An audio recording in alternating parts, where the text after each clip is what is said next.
Spartan Transportation and Spartan Logistic Management is your one source for all your shipping needs. 53-foot dry van shipments, auto transport shipments, full-service in-house brokerage, drop lot facilities, just-in-time deliveries to all auto manufacturers, facilities in St. Louis, Missouri, Kansas City, Missouri, and Indianapolis, Indiana. Visit us at spartan-logistics.net or find us on Facebook.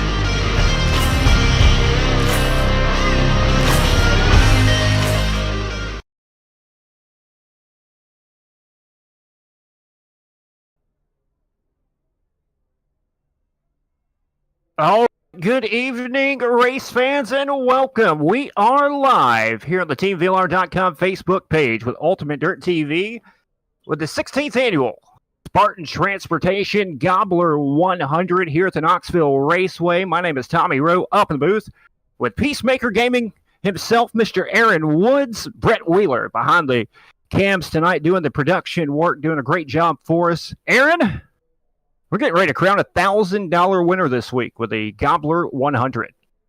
Oh, baby, I am excited. I am pumped up. All these drivers have been battling it out, duking it out day after day after day, getting a ton of practice in, and they are ready to rock and roll here this evening. They're ready to try to punch their ticket into this main feature event here for tonight to look to work their way into that Thursday night show to try to win $1,000. What is it? $5,000 on the line here in prize money for all these drivers. There's a lot on the line here. All these drivers want to be one of those drivers in that final showdown on Thursday evening, and we're in for a treat here in this one.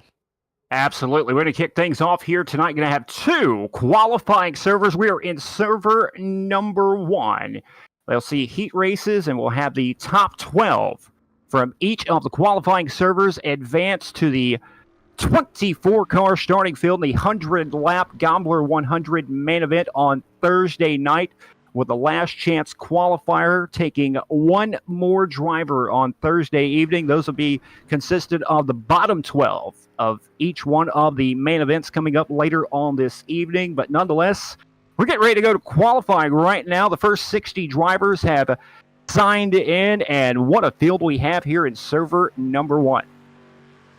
Yeah, a lot of heavy hitters here in server number 1, a lot of big names, a lot of drivers that have won some massive races in the past. And, we're going to see these guys continuously battle, try to get every inch, every second they can shaved off on these qualifying runs. You see some of them trying to run the high groove here, looking for these big momentum runs up on the high side of the racetrack, but we'll have to wait and see how it all plays out here for him, as the bottom side still looks pretty tacky, a little bit of a slick line there, but you get up into that outside wall and it's going to nullify that lap time, and fortunately that could cost you a lot of good starting positions here in this one. Yeah, like I said, you got a great field of drivers throughout this server number 1. Just a few of the names to watch. Hayden Cardwell in the field with us, former VLR Spring Fling winner, also Evan C., another Spring Fling winner. And then you've got quite a few other heavy hitters. The return of Howard Weaver in the Gobbler 100. Howard's missed a couple of these Gobblers, trying to pick up his first one in the 16th running of the Gobbler 100 that started on Dirt Track Racing 2. Way back when I was a part of the first one, where the winner got a T-shirt. And so many years later, Aaron, here we are. The winner is going to take home $1,000 and over $5,000 in cash and prizes through the field. Pretty amazing for sitting on a couch or sitting at your desk on a Tuesday and Thursday night. Absolutely. Definitely a good way to finish off an evening, just playing a game, playing some iRacing, getting in behind the wheel, and just having some fun out there. And, it can lead into some great things. We're going to get ready here for heat race number 1 already here on the evening. Well, heat race number 1, getting ready to roll already. Hayden Cardwell setting quick time, 21.526. The next fastest driver, 21.75. So Cardwell very fast in qualifying, almost a little over 2/10 faster than the second place driver in qualifying. Not something you see very often, but Cardwell has come in as a man on a mission. He will lead the field to the green here in heat race number 1. Aaron, why don't you tell us how they'll line up? Alrighty, so starting on the pole here at heat race number 1, it's Hayden Cardwell into his outside in the Ding Dong Motorsports ride. That is Steven Gaines. Starting in position number 3 in the 58, that is Tyler Reed. And then to his outside in the 444 ride, it's the Cocky Floyd Consulting, number 444 of Jason Gunnels. Starting on position number 5 in the number 327, it is the QPR 56 graphics machine. That is Joe DeVries into his outside in the NLR Papa Mike Promotions House of Speed number 20R. That's Cody Gagliano. Starting in position number 7 in the 4 ride is the Cocky Floyd Consulting Machine of Seth Castle into his outside in the 02. It's the Jags ride of Kyle Hubbard. Starting in position number 9 in this one, it's the DWR iRacing iFlag JRE machine. That is Lon Franks into his outside in the 55 ride. That is Joey Durbin. Starting in position number 11 in the final row here in heat race number 1, it's the 720 ride, the DWR machine of Jackie Whaley into his outside in the Next Level Racing House of Speed Papa Mike Promotions Cody Williams Designs number 21C. That is Charles Barnes. Well, 12 drivers getting ready to go in the Leo's Roofing Services Heat Race number 1 for qualifying server number 1 of the 16th annual Spartan Transportation Gobbler 100. It'll be Hayden Cardwell, Stephen Gaines on row number 1. They'll lead the field to the green, I do believe, next time by. And Aaron, you're more familiar with these street stocks. You do a lot of broadcasting on the iRacing circuit. Who are you looking to watch here in Heat Race number 1? Yeah, there's a lot of big names here in this first heat race. A lot of drivers I've seen numerous times pick up some big wins, work themselves through traffic. This is a very, very tough racetrack to make passes, so you want to be starting towards the front of the field as quickly as possible here, making moves here as fast as you can. I'm going to look back at Jackie Whaley, Charles Barnes in that final row and see what they can do working themselves up through the field. 8 quick laps around the Knoxville Raceway, and we're underway. Heat race number 1. The top 4 will transfer to the A main event of server number 1. The rest will have to come from a D, C, or B main. And it'll be the 7 machine of Hayden Cardwell. He'll jump out in front as the early race leader. He'll take it to the high side of the racetrack, and he'll come around to lead lap number 1 with the 07 of Stephen Gaines, I do believe, right behind in second. Tyler Reed third. And I do believe that's Cody Gagliano up to the 4th and final transfer spot. And we have a caution on the speedway. Yeah, we see Joe DeVries in the 327 ride, the Quill Racing Machine up on his lid here down in corner number 1. Came out of corner number 4, 3 wide. Unfortunately, tried to fill a hole on the outside and didn't quite get there as we take a look back here in our Sim Wrap Markets instant replay here. See them battling, duking it out here. The 327 down low, just trying to slide up in front of this 444 ride of Jason Gunnels. And fortunately, they're just running so close to each other. Gets underneath of them, pushes them down the racetrack into traffic, back up to the outside wall. And the 327 ride parked right there on the front bumper of that 444 ride of Jason Gunnels. Tough break for DeVries right there, sitting in position number 12. Not the way you want to start your Gobbler 100, but we'll re-rack them, restack them, trying again. Hayden Cardwell out in front early on. Looks like the driver to beat so far here in heat race number 1, as we'll have 2 laps on the board, have around 6 laps to go. We go back green. We'll get ready to re-rack them, restack them here in just a moment, as I do believe maybe admins may be issuing some penalties. Yeah, there was definitely a lot of beating and banging and bumping there in that one. They usually let most of it go here, full fendered racing. You kind of let a little bit of it slide, but sometimes, the admin's got to jump in, make some right calls, and, get these drivers in the right spots out there on the racetrack and make sure that everyone stays as fair as possible out there, with, a little bit of leniency on how much they can beat and bang. Yeah, a lot of money on the line here. A lot of emotions going to be running high here tonight, but nonetheless, should have 1 degree this time. By should be going green next time as the drivers are doubled back up now to be Hayden Caldwell on the inside in the number 7 machine, the 07 machine of Stephen Gaines to the outside. Then it's Tyler Reed, Cody Gagliano in row number 2. Once again, the top 4 do transfer, and this is the first of 5 heat races coming your way here in server number 1. Then we'll have a D, C, B, and A main, where the top 12 from the A main will punch their ticket into Thursday night's 1,000 to win Gobbler 100. Nonetheless, Leo's Roofing heat race number 1. Getting ready to go back green. Cardwell getting ready to get back on the gas. Stephen Gaines to his outside. Here we go. Great restart there by Hayden Cardwell as he quickly gets onto the loud pedal there, down into corner number 1, trying to open up a couple car length lead here. Down through the first and second corners here at the beautiful Knoxville Raceways. He looks to try to stretch out in front here. Stephen Gaines right there in tow. Tyler Reed trying to hang on to position number 3 is Cody Gagliano looking to his outside. They're going to go 3 wide here for position number 3 on the racetrack as Cody Gagliano up on the high side of the racetrack trying to make that work, trying to work himself up into that third spot. It's a little bit of a slide job there out of the 58 right. He's going to split right down the middle. There's some great racing here for that 4th and final transfer spot on the racetrack. Yeah, Gagliano up to 3rd right there. 3 cars, 2 spots up for grabs right there. 3rd through 5th right now. Here comes Castle back on the inside in that 4 machine trying to make a run. He'll fall back to 5th for the moment. And now Tyler Reed, he'll go with a slider in turn number 1 and 2 on Gagliano. Gagliano down the hill, down the back straightaway. He'll maintain 3rd as Cardwell still out in front as your race leader. Yeah, Cardwell doing a great job here. The benefits of having a very quick lap in qualifying, getting that pole position here in your heat race really sets you up for a good evening here and gets you off on the right foot. And Hayden's making it all count here. Quickly out in front, keeping all these drivers at bay. Stephen Gaines has been right there with them, but really hasn't been able to find enough to jump up there and make any kind of a move to take that spot away. But I feel like both these drivers right now are just sitting pretty, knowing they've got a big gap between themselves and our 3rd, 4th, 5th, and 6th place drivers here as they continue to duke it out back there for those final transfer spots in this one.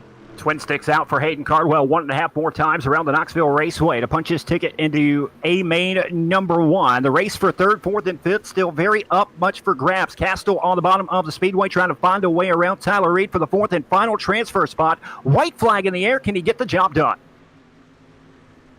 Tyler Reed up on the high side here. You see the 4 right of Seth Castle jumping down to the bottom side of the racetrack, trying to make the bottom lane work here as they head down the backstretch into corner number 3.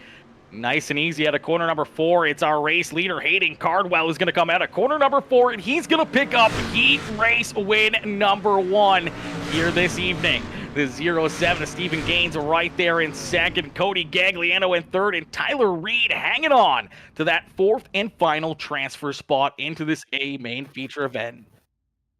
3/100ths of a second, the difference between 4th and 5th right there. The transfer spot up for grabs. Tyler Reed able to drag race to the line to pick it up as Hayden Cardwell, like you said, picks up the victory. Stephen Gaines, Cody Gagliano, Tyler Reed will be your 4 transfers, and the rest of these drivers will have to come from that alphabet soup later on.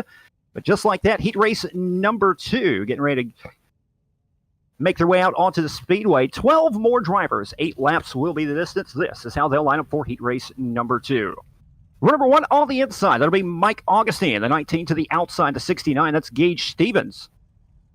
Dylan Yeager on the inside of row number 2. To the outside, Joshua Ely. Cody Williams. William Hargraves will make up inside row number 3 and the outside. And it's Patrick Solari, Brandon Marlowe in row number 4. Cecil Kirkpatrick, Jim Rivas in row number 5. Tim the Toolman Taylor and Dylan Cribbs back there in row number 6. So we get ready to go. Heat race number 2, 8 laps to distance. Once again, the top 4 will transfer. And we saw some pretty good racing right there in heat race number 1 for the transfer. Do you think that will continue? Definitely think we're going to see a good battle here for that final transfer spot. William Hargraves is a man on a mission here at this racetrack. I've seen him win a lot of races here at Knoxville Raceway. It's one of his favorite racetracks, but you look up there starting in position number 3 and you see Dylan Yeager sporting the same paint scheme he had last year when he won this Gobbler 100. So Yeager trying to go back-to-back here and get that Majula Say Speed Shot machine down here into victory lane in heat race number 2 to try to reenact his win from 1 year ago. Good mix of drivers here in heat race number 2. Some names you don't call very often. It's some names that you very familiar with. As you said, Dylan Yeager, last year's winner, starting the inside of row number 2. Will be a driver to keep your eye out on. Not afraid to throw the Yeager bomb. And we'll see if they'll have that in store here for heat race number 2. Joshua Ely to the outside, another very strong competitor. Cody Williams, William Hargraves in row number 3. Then keep your eye out in the back here. Jim Rivas, Tim Taylor, very familiar with the stock cars. Taylor in the pits right now, not making the call. Tough break, not the way you want to start the Gobbler. You definitely not want to start down there on pit lane here for your heat races. That's going to put you way behind the 8 ball as we're going to get ready here for the green flag in heat race number 2. Here we go. Mike Augustine on the gas. He'll lead him down the front straightaway as the green flag is out. Dylan Yeager already up alongside. Gage Stevens for position number 2. Stevens going to fall back all the way back to 4th for a moment. Ely to the inside. He'll maintain 4th. And now here comes Stevens getting a big run on the outside. And he'll go up to the wall and taps it a little bit, and that's going to cost him. Absolutely, as they keep rubbing and scrubbing back there behind him as well. We see William Hargraves just following right in the tire tracks of the 69 ride, got up into the outside wall as well. And unfortunately for Stevens, it's going to put him now onto the hot seat here in position number 4 as Cody Williams right there behind him in that Cody Williams Designs number 26 machine as he's looking to try to jump up here and make the move around that 69 ride. Meanwhile, race for the lead up front. Dylan Yeager now putting the pressure on Augustine for the race lead. Yeager to the inside. Ely right behind those two drivers trying to make something happen. But Augustine going to maintain the race lead down the back straightaway. It's Augustine, Yeager, Ely. Gage Stevens, your top 4. Stevens trying to hang on to the 4th and final transfer after falling back 2 positions already as we'll come around 3 down, 5 to go. Yeah, these laps are going to click off in a quick hurry here. So if you start deeper in the field here in these heat races, you're going to be on top of your A game right on the drop of the green flag, trying to pick up as many positions as you can as quickly as possible as you run out of time here in a quick hurry. And you want to be as close as you can to that transfer spot as possible to give yourself a better chance in these consolation races to be able to work yourself into this A main feature event later on in this server. Mike Augustine, the Pennsylvania driver, out in front as your race leader. Dylan Yeager right behind him, putting all kinds of pressure, but just can't quite find a way around. The bottom's just not where you can make the move just yet. But Yeager hanging tough. Ely right there with him. Almost looks like a Daytona draft right now with the top 3. Gage Stevens still hanging back to position number 4. And he's got some distance between himself and 5th, who are now side by side. Solari and Cody Williams for 5th, but that's not going to help you very much. Yeah, absolutely. Side-by-side battling. Definitely not moving forward there on the racetrack as they continue to duke it out for that 5th position. You see the 7-Eleven ride, the next level racing machine of Dylan Cribbs working himself up through the field, up 5 positions into that 7th spot. He's trying to work himself up even closer to this transfer spot as the laps continue to count down. He may be able to jump into this battle and make it 3 wide here for this 5th position on the racetrack. Here we go, race for the lead. White flag will be out. Dylan Yeager going to try to pull up alongside Mike Augustine. One more trip around. Yeager falls back behind. He'll fall in line. 1, 2, 3. Augustine, Yeager, and Ely. 1, 2, 3 on the racetrack. Down the back straightaway for the final time. Can Yeager make a move to make something happen as they go into turn number 3 and 4? Augustine. He'll put some distance. Yeager in second. Not going to have enough. It'll be Mike Augustine picking up the win here in heat race number 2. Yeager second. Joshua Ely will take home 3rd. Gage Stevens right there in that 4th and final transfer spot in the 69 ride. He's going to punch his ticket into the A main feature event as everybody else is going to be going to the consolation races here this evening. And you talked about another good race, and right there, 2 drivers that we normally see in the late models, Augustine and Yeager, duking it out here once a year. We tend to see them in these dirt street stocks, and man, oh man, when they get behind the wheel, these things, they put on a show as Augustine was able to hold them off, but Yeager right there, ready to pounce, trying to look to, reenact last season's Gobbler 100 win as we get ready here for heat race number 3. Heat race number 3 out on the speedway, 3 of 5. And server number 1, 12 aboard drivers. Aaron, who do you got in this one? There's a lot of very, very good drivers here in this one. I look a little bit deeper in the field here, about halfway through. You look at Kendall Tucker back there in that 3 machine as Kendall's going to be one of those drivers to try to work himself through the field. Billy Northcott, he's been on the simulator for a long time. He's picked up some big wins, and Billy will be a threat here in this one for one of these transfer positions. It'll be Kyle Jarrett, Scott Fritz in row number 1, Michael Hackett, Colton Herbert in row number 2. Row number 3, you'll see Billy Northcott, Kendall Tucker, Blake Doyle, and Clifford Bellamy back there in row number 4, Brady Bell, Tyson Euclid. I think I've probably just butchered that very bad in row number 5. Caleb Ramsey and Jeremy Kolba in row number 6. So 12 drivers, once again, top 4 transfer. And like you said, Kendall Tucker back there in row number 3 to the outside, one of the drivers to keep an eye out on. But Kyle Jarrett, Scott Fritz, they know how to get around the racetrack in the stock car as well. They start on the front row. Should be another good one. Absolutely going to be another great race here, and we're going to see some movers up through the field. You look back there, you see Caleb Ramsey in the Mud Duck Racing ride back there in position number 11. You know, you're going to see a lot of these drivers trying to jump up on top of the wheel quickly in this one, trying to work themselves towards the front of the field, but I feel like Michael Hackett and Colton Herbert are going to put on a show here for us for that third spot in this third heat race of the evening. I'll tell you what, I'm secretly a Blake Doyle fan right now. I'm very, he's got the right number on the side of the race car to be a fan of right now. You know, that 38 machine is looking pretty good out there. He starts on the inside of row number 4. We'll see if he can get the job done as well. But here we go, heat race number 3. It's underway. Quickly, Kyle Jarrett onto the loud pedal here as he works down through the middle side of corner number 1 and 2, looking to try to jump out and lead us here down the backstretch as the 48 rider Scott Fritz getting a big run in that Team CFM Esports number 48 ride as he's right there in position number 2. Colton Herbert and that 84 8 ride. It's the 8 ride of Michael Hackett there in position number 4 right now. It's the 3 machine of Kendall Tucker trying to poke his nose into that battle, and so isn't Billy Northcutt. The Yoo-Hoo, Colton Herbert, moving up to position number 3, and it's Michael Hackett in that 4th and final transfer spot with Kendall Tucker in that 3 machine directly behind him. Now it's looking for a way into the top 4. Tucker will dip it down the inside. Had a great run there for a second. Now he'll take it back to the outside. Searching for some speed here at Knoxville to get himself into one of those transfer spots. He's got one more position to make it happen. Absolutely. He's right there on the back bumper of the 8 ride. As Hackett's going to roll into the rear bumper there of the 6 machine of Colton Herbert. Herbert able to hold him off, get that big run down the banking there in corner number 4. As you can see, some different lines that these drivers are trying to take, running through the middle, right down on the bottom, and up there against the extreme high side. As they send it in, you see these left front tires lifting right up into the air. It's a bit of a dangerous game up there on that outside wall. You get into it a little bit too much, it can tear your car apart in a quick hurry. And we've seen some drivers, unfortunately, go upside down with too much grip, sending it into the corners here too much on that high side.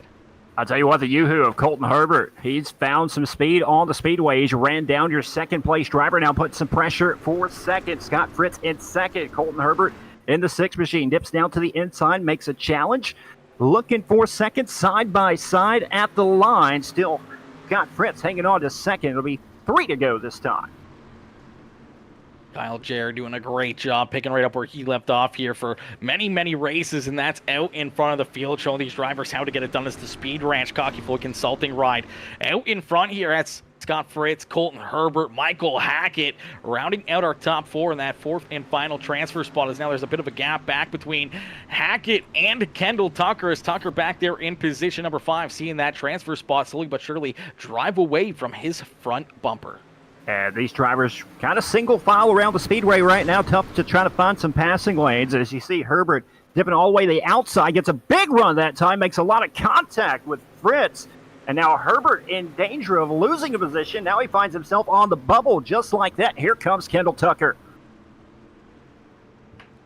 Absolutely. So the white flag has been displayed. Kyle Jarrett out in front here. Scott Fritz, a big gap there between those two as they head down through corner number 3 and out of corner number 4. Kyle Jarrett's going to hold on here as he picks up heat race win number 3 on the evening. Scott Fritz right there in second. Michael Hackett jumping up there into position number 3, and Colton Herbert being able to hold on to that 4th and final transfer spot in the Yoo-Hoo number 6 ride. I'll tell you what, he had to earn that 4th and final transfers because he tapped the wall quite a few times on the white flag lap and coming to the white flag lap, and he was just hanging on for dear life at that point. Unfortunately for Kendall Tucker, could not find a way around. And here we go, heat race number 4. 12 more drivers getting ready to go, 8 laps to distance. Aaron, why don't you tell us how they'll line up for heat race number 4? Alrighty, heat race number 4 is going to line up like this. On the pole in the 33 machine, it's the VLR ride of Evan C. And to his outside in the 999, it's the Team CFM Esports machine of Corey Sibley. Starting in position number 3 in the 83, it's the House of Speed machine. That is Blake Murray. And to his outside In the 07, it is the VLR ride of Howard Weaver. Starting in position number 5 in the 14 ride, that is Bo Cairo. It's actually Richard Cairo on the screen, but I do believe that's Bo Cairo behind the wheel. And to his outside, in the 1 ride, it's the Hunt the Front machine. That is Jesse Enterkin. Starting in position number 7 on the inside of row and number 4, it's the 422, the Hot Lap Heroes machine of Jordan McAvoy. Into his outside, in the 01 ride, it's actually the 71. I'm trying to see what the number is there on the screen. It's the 71 of Dylan Davenport. And starting down in position number 9 in the 0B machine, that is Bradley Means. To his outside in the Dark Side Racing Sipes Landscaping 43, that is Grady Ehrman. And bringing up the rear of the field here, we see the 8 ride of Easton Hunter. And to his outside, the 04 of Troy Etherington. I probably murdered that one. I'll tell you what, heavy hitters here, far and abide here in heat race number 4, Evan C. He's won just about everything there is on iRacing. The VLR founder, Howard Weaver, back there on the outside of road number 2. Former member, Jesse Enterkin, the Hunt the Front driver. Out there in row number 3, just a couple of the heavy hitters as we are underway. There's already 3 wide back there for 3rd as Blake Murray pulls ahead. Howard Weaver hanging on to the 4th and final transfer spot as Evan C. out in front.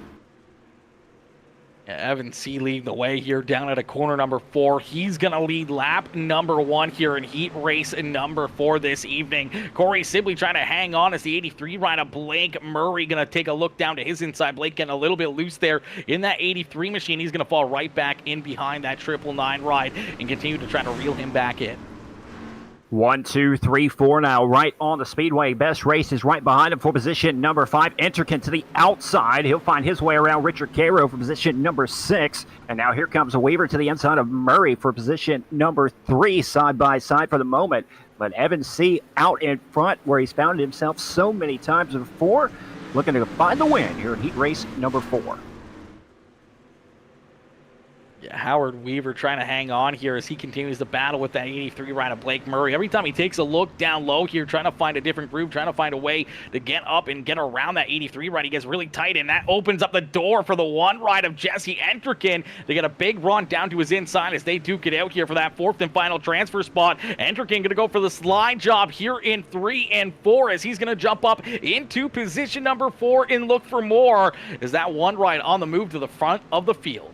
Yeah, Weaver was just too tight to turn it back down the hill. Now he tries to throw the slider, not going to come up the hill enough. Not going to have Enterkin cleared. Enterkin will maintain position number 4 on the outside. It'll be 3 to go this time. Race for the transfers, getting really, really good. And here comes a 0. Bradley Means right behind her, trying to make it a 3-car dance for that final transfer. Yeah, Bradley Means, he's been getting better and better every single race he's been in for the last few months, and he keeps on finding this speed, and he's right there in that 6th position as we're going to see that caution flag fly here in this one. Caution on the speedway as not sure who the caution will be on. We'll take a look and see what happened.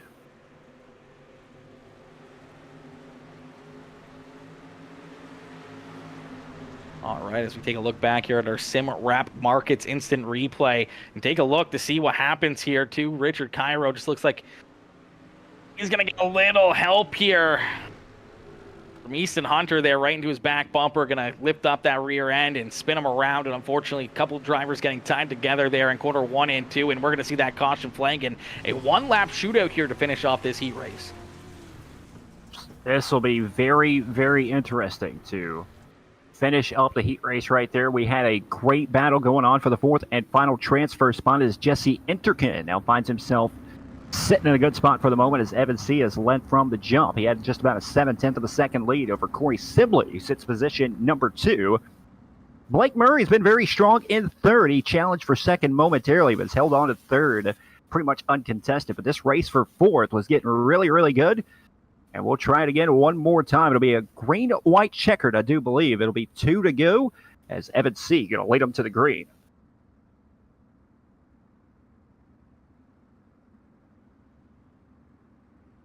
Looks like we'll pace around one more time. You know, Does look like the white flag has been displayed, so I do believe it is just a green and white displaying together here. So it'll be a one-lap shootout for this heat race.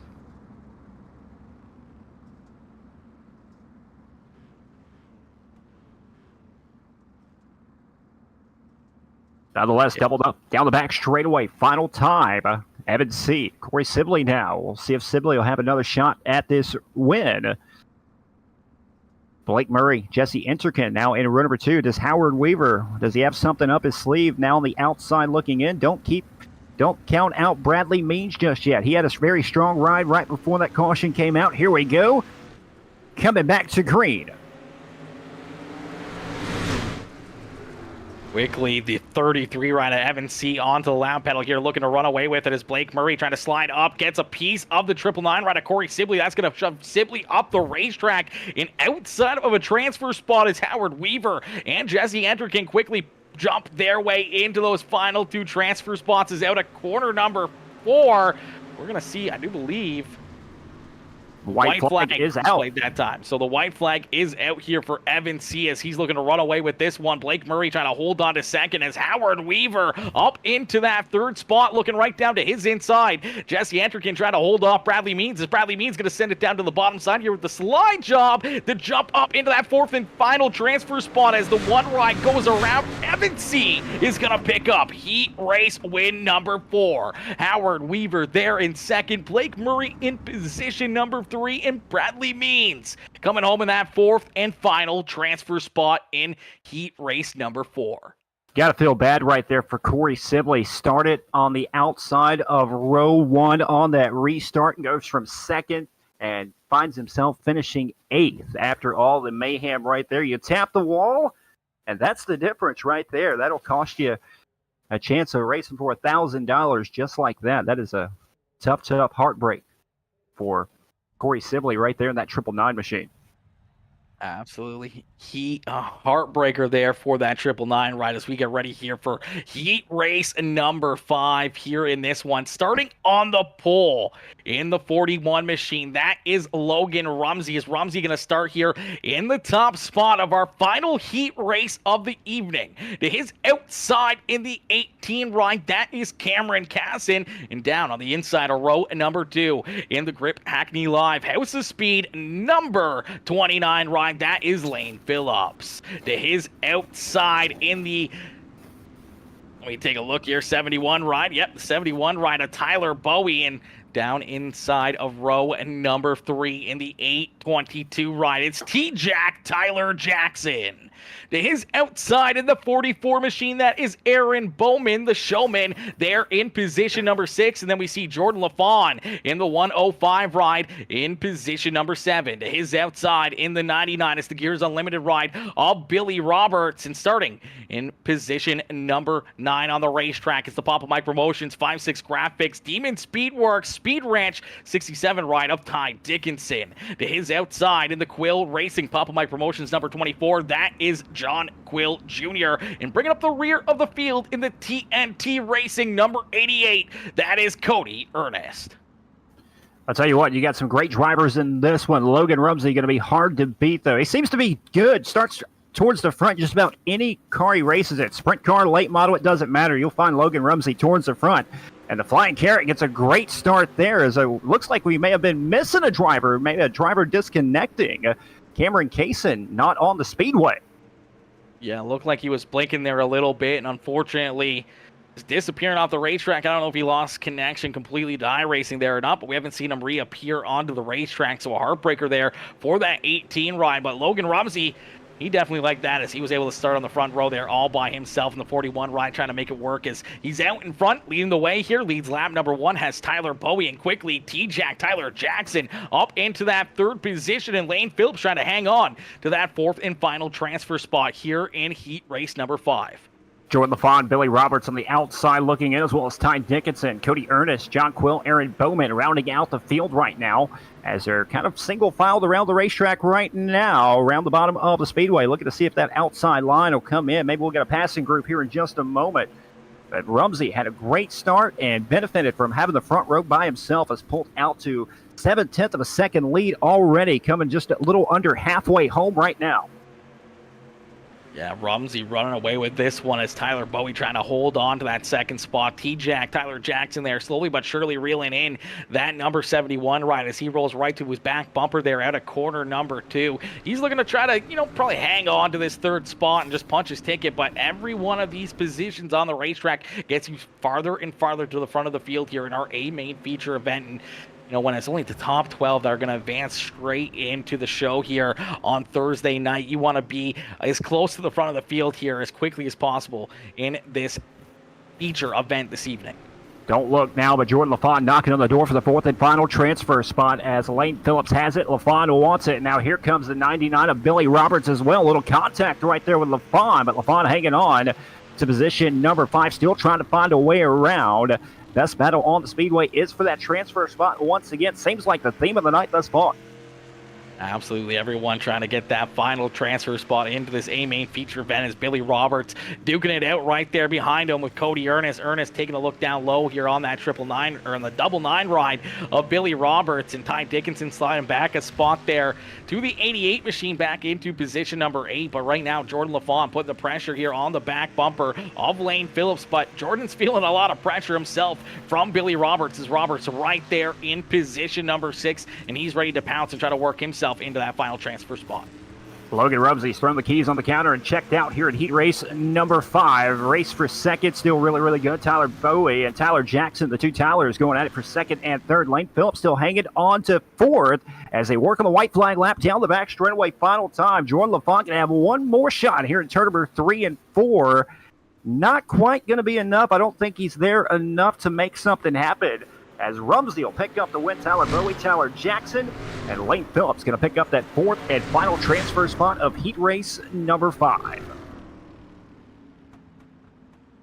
5 heat races in the books, and that means we're going to get ready here for our D-Main event as our D-Main consolation race about to get underway. 4 drivers will transfer through into the C-Main here, and when you look through the field and the amount of drivers that have missed the show, there's some big names that we're going to see in these consolation races and some big names trying to work themselves into this feature event. Absolutely. Got a great field of drivers here in the D-Main. The top 4 transfer to the C, then you'll have to come from the top 4 from the C will transfer over to the B, and then we'll take the top 4 from the B, and they'll transfer over to A-Main number 1, where the top 12 will lock their ticket into Thursday night's 1,000 to win main event. But nonetheless, this is how they'll line up for tonight's D-Main. Here in server number 1 will be Aaron Bowman on the inside of row number 1. To the outside, it's Lon Franks. Cecil Kirkpatrick, Brady Bell make up inside, outside row number 2. Row number 3 will see Jesse Enterkin, John Quill Jr. in row number 3. Jason Gunnels, Brandon Marlowe, inside, outside row number 4. And then it's Jeremy Kolba, Easton Hunter in row number 5. Cameron Kaysen, Joe DeVries in row number 6. Row number 7 will see Tim Taylor and Tyson in row number 7. And all back there by himself in row number 8, it's Troy Etherington. So 15 drivers if they can all make it. 10 laps distance, top 4 will transfer. And this is where you expect the things to get a little bit spicy as your chances are running out. Absolutely. With chances running out here, knowing you got to be inside the top 4, none of these drivers are going to be given an inch. None of them are going to be a little lenient on each other, but they're going to be beating and banging, bumping and running out here on the racetrack, trying to work themselves into one of these transfer spots. They know they got a long night in front of them if they're sitting here in this consolation race. They got a lot of racing action left to go here. 10 laps in this D-Main. You look through the field, you look at drivers like Jesse Enterkin, a driver who's won some huge races in real life late model racing and some big races in iRacing as well. He's going to be a tough driver to beat, but he's going to be right up there trying to work himself into the next round here of a little bit of an alphabet soup in this one. Absolutely. Jesse, one of those former VLR drivers who now hunt the front, driving the 604s and supers in the real life scene. But nonetheless, here we go. Green flag is out. We are underway here in D-Main for server number 1.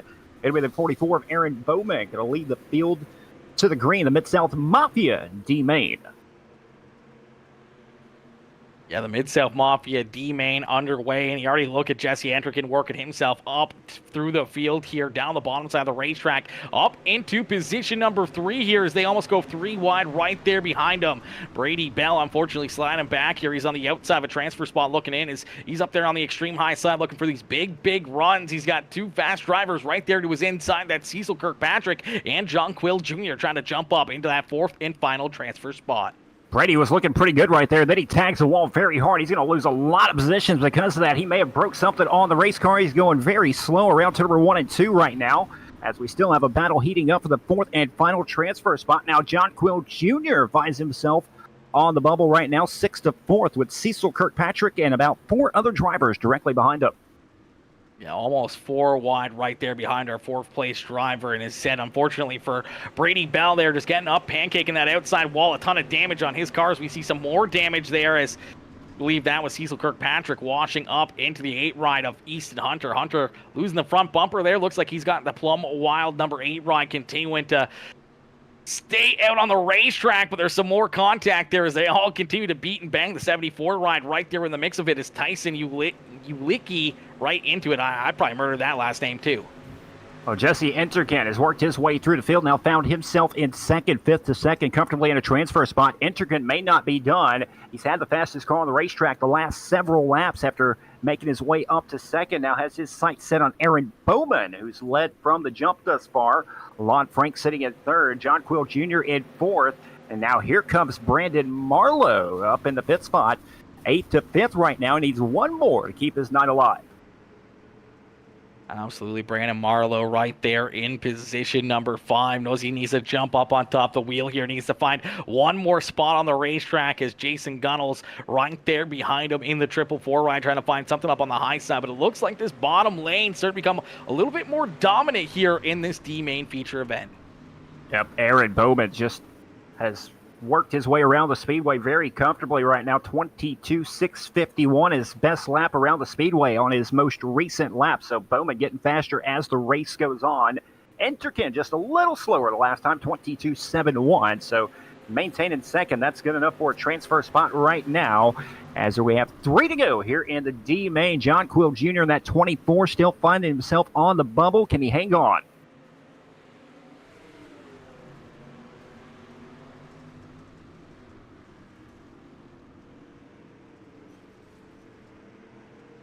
Tommy, I'll let you take over. My iRacing just crashed. I got to reset. Aaron Bowman, 2 to go this time. Entrican right behind him, trying to run him down. This Lon Franks and John Quill. Brandon Marlowe's right there for the 4th and final transfer. White flag will be out next time by. Does Marlowe have something up his sleeve to make the move? Jason Gunnels in the 444. He'll dab it down to the outside of the speedway. He'll climb up the stairs, looking for something. Here comes Marlowe, 4th and final transfer spot up for grabs. Marlowe to the inside of the speedway, down the back straightaway, drag races Quill, as Bowman will go into turbo 3 and 4. He'll have the race locked up. Enterkin in 2nd, Franks in 3rd, but this race for the 4th and final transfer spot. Marlowe takes it over from Quill. Here comes Gunnels on the outside. It'll be Brandon Marlowe with a 4th and final transfer spot in the D main. That got exciting very quickly right there at the end. Absolutely a power move right there by Brandon Marlowe down the bottom side of the racetrack to jump up and snag that final transfer spot to keep his dream alive and working himself into the 16th annual Spartan Transportation LLC Gobbler 100 here, as he's going to work himself now into this C main, and he's got to try to reenact that from a little deeper in the field, and he's going to try to jump back up inside the top 4 to keep his dream alive here for another race. Well, here we go. 16 more drivers getting ready to go. 12 laps will be the distance. We'll add 2 more laps to each one of the D, C, and B main. So it'll be Blake Doyle in the 38 car on the inside of row number 1 to the outside. Dylan Davenport, Cody Ernest, and Joey Durbin in row number 2. Jim Rivas, Billy Northcutt in row number 3. Then row number 4 will see Corey Sibley, Ty Dickinson, Charles Barnes, William Hargreaves in row number 5. Caleb Ramsey, Richard Cairo in row number 6. Aaron Bowman, Jesse Entrican, your D main transfers in row number 7. And it's Lon Franks and Brandon Marlowe bringing up tail end of the field in row number 8. 16 drivers, 4 more spots up for grabs to transfer over to the B main, and expect this one to get even wilder than that D main. Absolutely, as we see the green flag fly quickly, Blake Doyle onto the loud pedal here, trying to run away with this one, trying to open up a quick gap between himself and Dylan Davenport as Cody Ernest right down to the inside of the 71H ride, trying to jump up into second as they're 2, 3, 4 wide back there through the field. They're 3 wide right now for position number 5. That's not going to do you very good at the moment right now, but those drivers trying to work their way up through the field. How about 4 wide with a little bit of contact through the field as they're shuffling up for that 4th and final transfer spot? Corey Sibley in the 999. You best believe he's trying to find his way back to the front after a very frustrating heat race. Now finds himself in 4th looking for more. Yeah, Corey Sibley, unfortunately, looked to have a transfer spot locked in there late in heat race number 4. Unfortunately, found the outside wall and ended up losing about 6-7 spots on the racetrack and finds himself here in the C main. But right now, once again, in a transfer spot, but he's got a lot of hungry drivers back there behind him as they continue to beat and bang and battle throughout the field here for the top 4 in this C main consolation race. My favorite car number out in front right now. Blake Doyle making the 38 look really good. Probably better than I can drive it around the speedway. Meanwhile, race for second heating up. Cody Ernest to the inside. That's Davenport on the outside, losing a little bit of steam down the back straightaway. Now Ernest will pull alongside Davenport for second. We'll see if he can make the run. And turn number 3 and 4 hops on the berm just a little bit. And now he'll slide up the hill. As they battle side by side there, that allows Corey Sibley to jump right into that battle as he's got to the rear bumper of the 88 and Cody Ernest as the top 4 looking to try to run away with it here, trying to separate themselves from the rest of the field as Charles Barnes finds himself up 4 positions on the racetrack into position number 5 here. Fortunately, he's on the outside looking in here of one of these transfer spots. Ty Dickinson right there as well in position number 6 with Billy Northcutt and Richard Cairo right there in 7th and 8th. Charles Barnes in that 21 trying to gas it up to make his way towards a challenge for one of the transfers, but the lap's ticking away. Halfway home. It'll be 6 down, 6 to go for Blake Doyle at the line. Dylan Davenport second. Then it's Cody Ernest, Corey Sibley side by side for third. 3rd and 4th right now. Those are your transfer spots. There's Charles Barnes in the 21. He's closing the gap, trying to find a way around one of these drivers. Absolutely, and slowly but surely, Billy Northcutt poking his nose into that battle, as well as the Dirt Panda 52 machine, trying to find himself a way up into that fight for the 4th and final transfer spot, as well as Cody Ernest and Corey Sibley continue to duke it out here for that 3rd position on the racetrack. They're trying to give themselves some breathing room and not be on the hot seat, but unfortunately, that's reeling the rest of this field in right to their rear bumper. Yeah, these drivers are losing some ground to 1st and 2nd right now. It's not helping them at all maintaining side by side because Barnes is there now, and he's brought Northcutt with him. And don't count out Richard Cairo just yet. You saw in the D-Main, a couple of drivers getting runs late in the race. But it's all Blake Doyle out in front right now, over a 2nd lead over Davenport. But this race for 3rd, 4th, and 5th is heating up really good. Sibley has finally cleared the 88 of Ernest.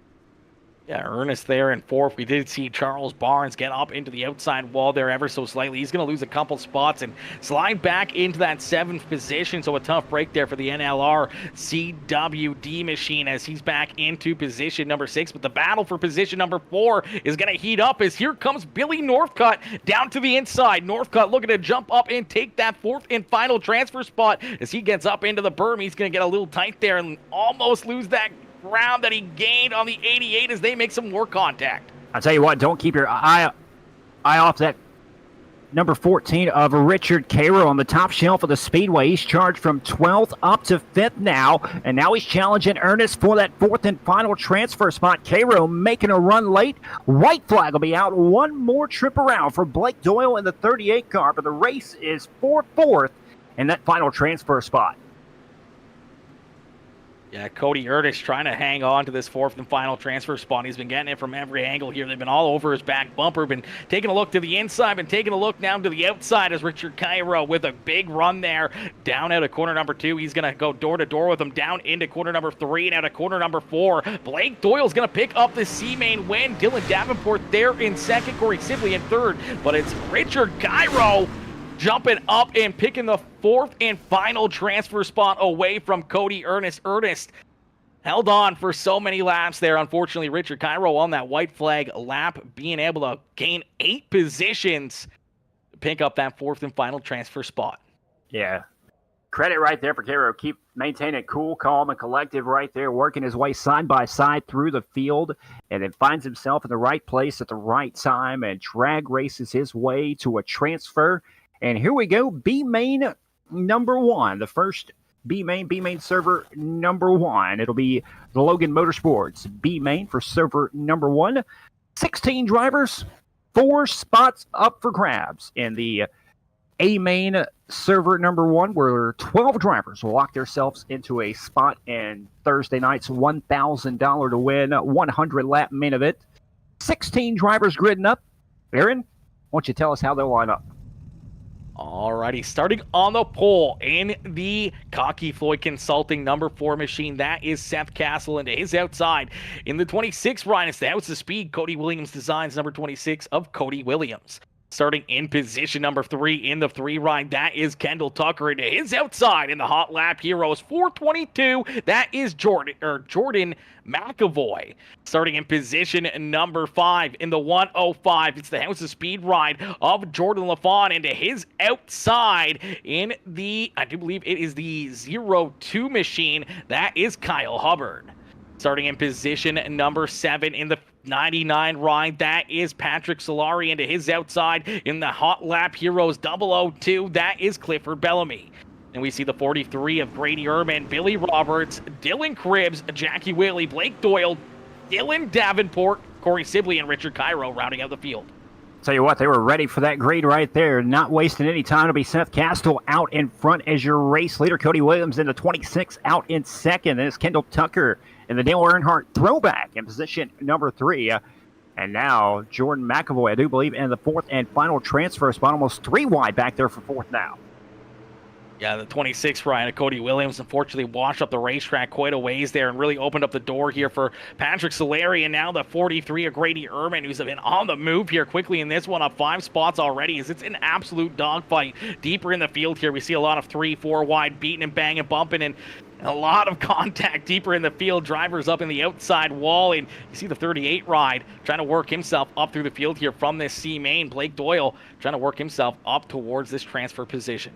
Yeah, the pressure's on. It's win or go home time now here in B-Main server number 1. And right now, Patrick Solari in the 99 has found himself back up to the 4th and final transfer spot as Grady Ehrman will fall back to 5th momentarily. Already worked his way up from 9th, so he has a very fast race car. Going to try to regroup and make a run at it one more time. As Solari goes side by side with Cody Williams, will he bring the 43 along with him? As Williams on the outside now taps the wall, he'll lose some for that. You see the caution flag here on the racetrack, the 38 ride of Blake Doyle having some issues out there. I believe Billy Roberts getting tied up in that one, as well as we're going to see the Sim Wrap Market instant replay and take a look back to see what happened here to bring out our first caution flag of our B-Main.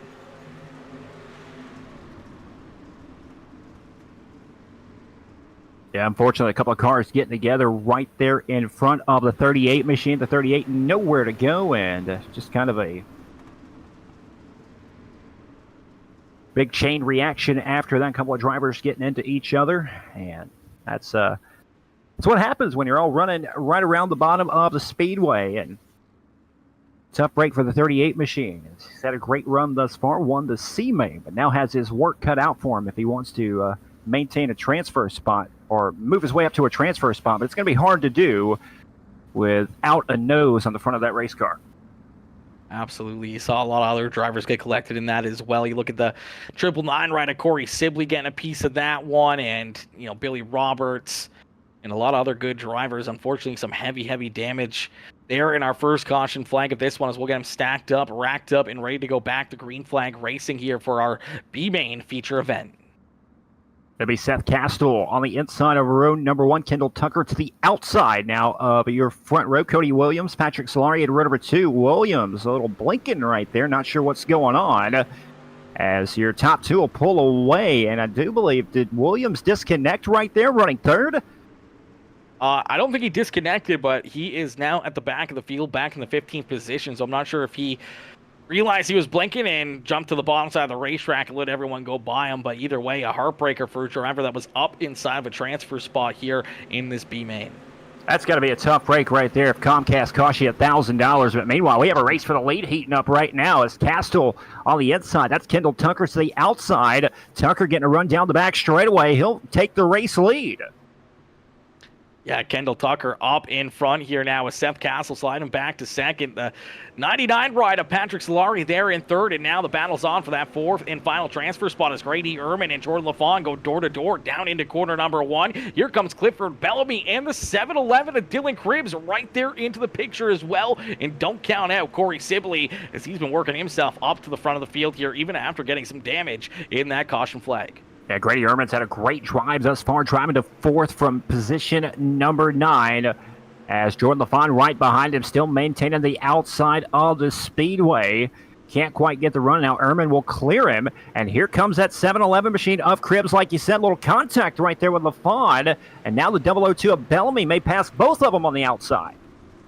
Yeah, Bellamy finding some good grip up there on the high side here, getting some good runs there, sticking right with them. We saw that a lot of these drivers have been working the bottom side groove here in these consolation races as it's starting to lay down a little bit of rubber, starting to find a little bit more speed. But if you can find that outside groove like Richard Cairo was just trying to do there, as he's going to go 3 wide there for a split second. It's the 14 ride trying to work himself up into the transfer spot. Yeah, Cairo came from the C main, deep in the C main, and now finding himself from 16th to 8th thus far. He's still got some laps to make this happen, splitting through the field. Cairo's got a very fast race car. Can he work his way to a transfer and continue his alphabet soup run that's been very impressive to this point?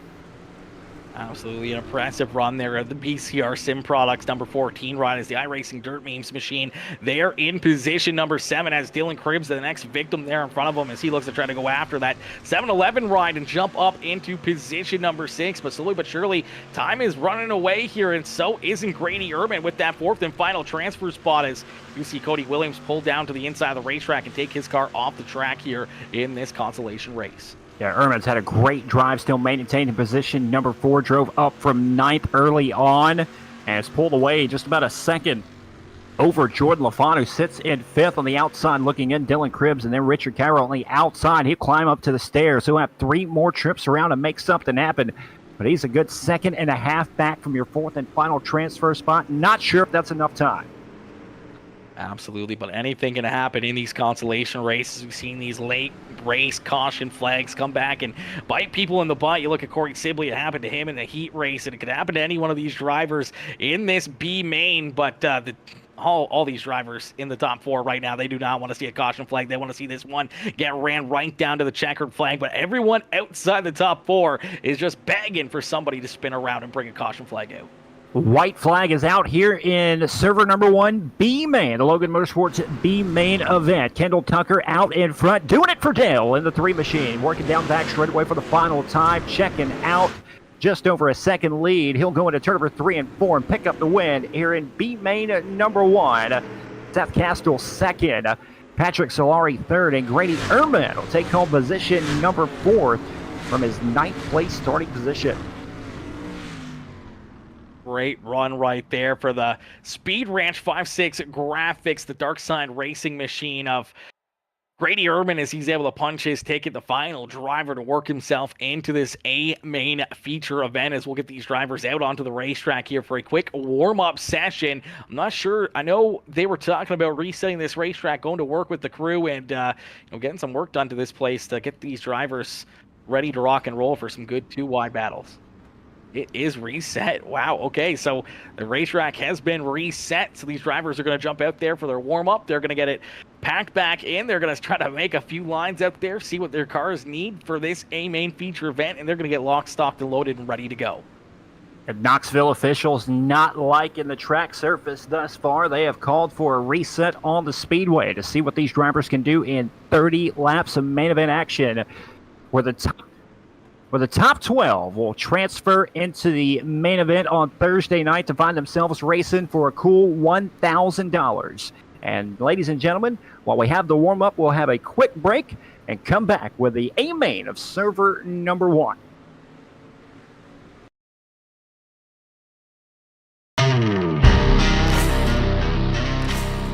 Spartan Transportation and Spartan Logistic Management is your one source for all your shipping needs. 53-foot dry van shipments, auto transport shipments, full-service in-house brokerage, drop lot facilities, just-in-time deliveries to all auto manufacturers, facilities in St. Louis, Missouri, Kansas City, Missouri, and Indianapolis, Indiana. Visit us at spartan-logistics.net or find us on Facebook.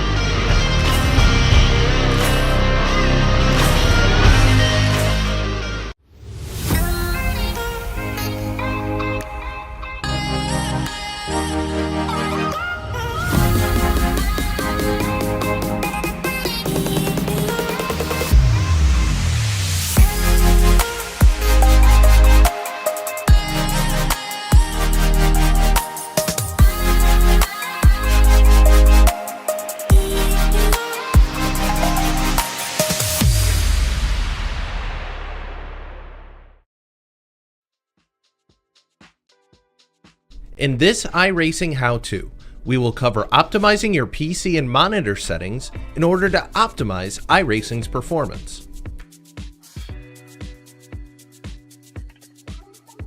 Start by installing Windows operating system updates, including optional updates for your hardware. You will also need to perform a clean install of the latest GPU drivers available. Your graphics card provider should be contacted directly if you have any further questions or issues with their products. iRacing is not affiliated with any of the following websites. Depending on which graphics card you have, you'll have to visit either NVIDIA or AMD's support site. For NVIDIA graphics cards, go to the Drivers tab and select the card that you are using from the drop-down list. Click Next and Download to install the drivers. You can also download GPU drivers from NVIDIA's GeForce Experience software. To do so, open GeForce Experience and click the Drivers tab. GeForce Experience automatically detects what graphics card you have installed. Click Download to install the drivers. Next, navigate to your Windows settings and then System, Display, and Advanced Display. Confirm that your desired monitor or monitors is listed.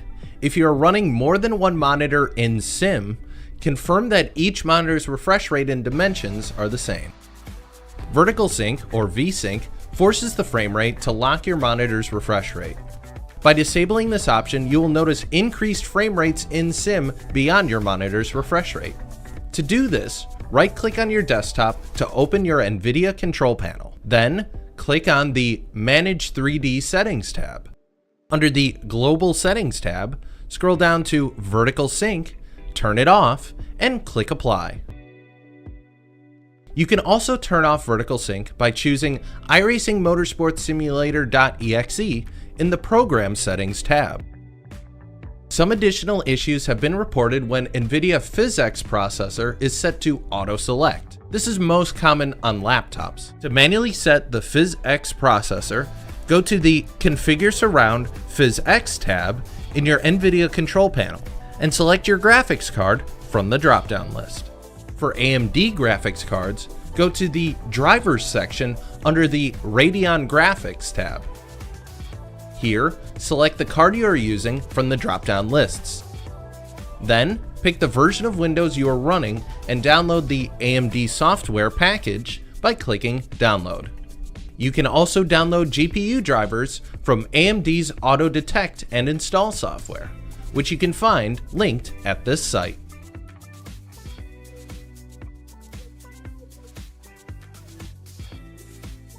After your graphics install, let's go over the iRacing application itself. Launch the iRacing UI and confirm that the iRacing Documents folder is installed correctly. To properly work, the iRacing Documents folder must be at the location of C drive, Users, your username, Documents, iRacing.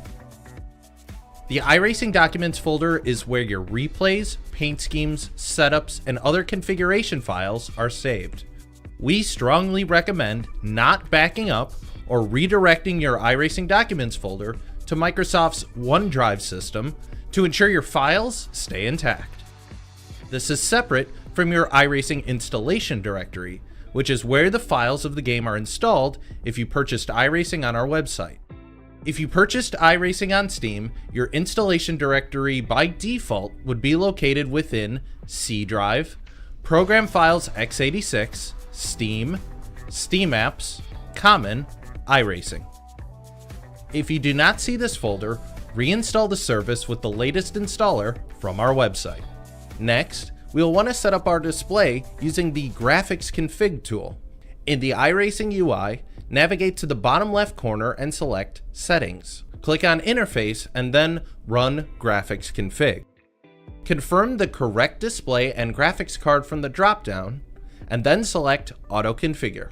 Then, in the iRacing UI, click on the monitor at the top and confirm it is set to Display.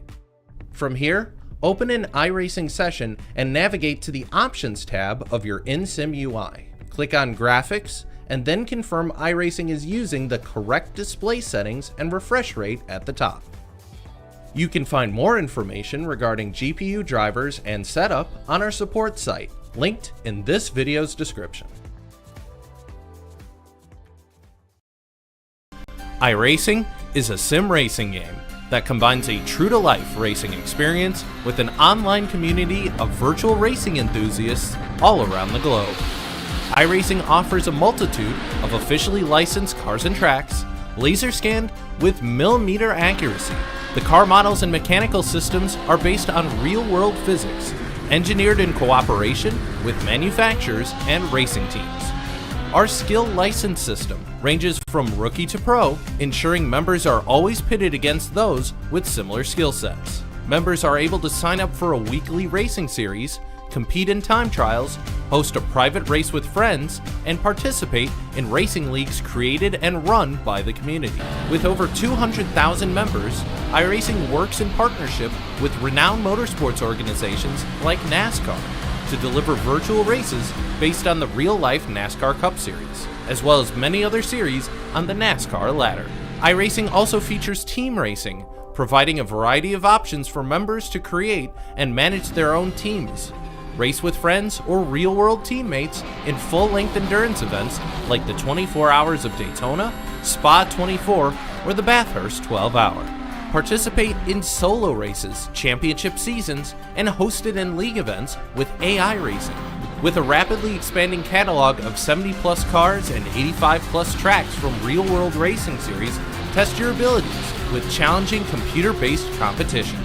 Additional partners include IMSA, the World of Outlaws, and Supercars, allowing members to participate in their very own Bathurst 1000, Chili Bowl, Sebring 12-Hour, and many more iconic events. This is iRacing, delivering the most authentic racing experience short of getting into a real race car. Sign up today at iRacing.com.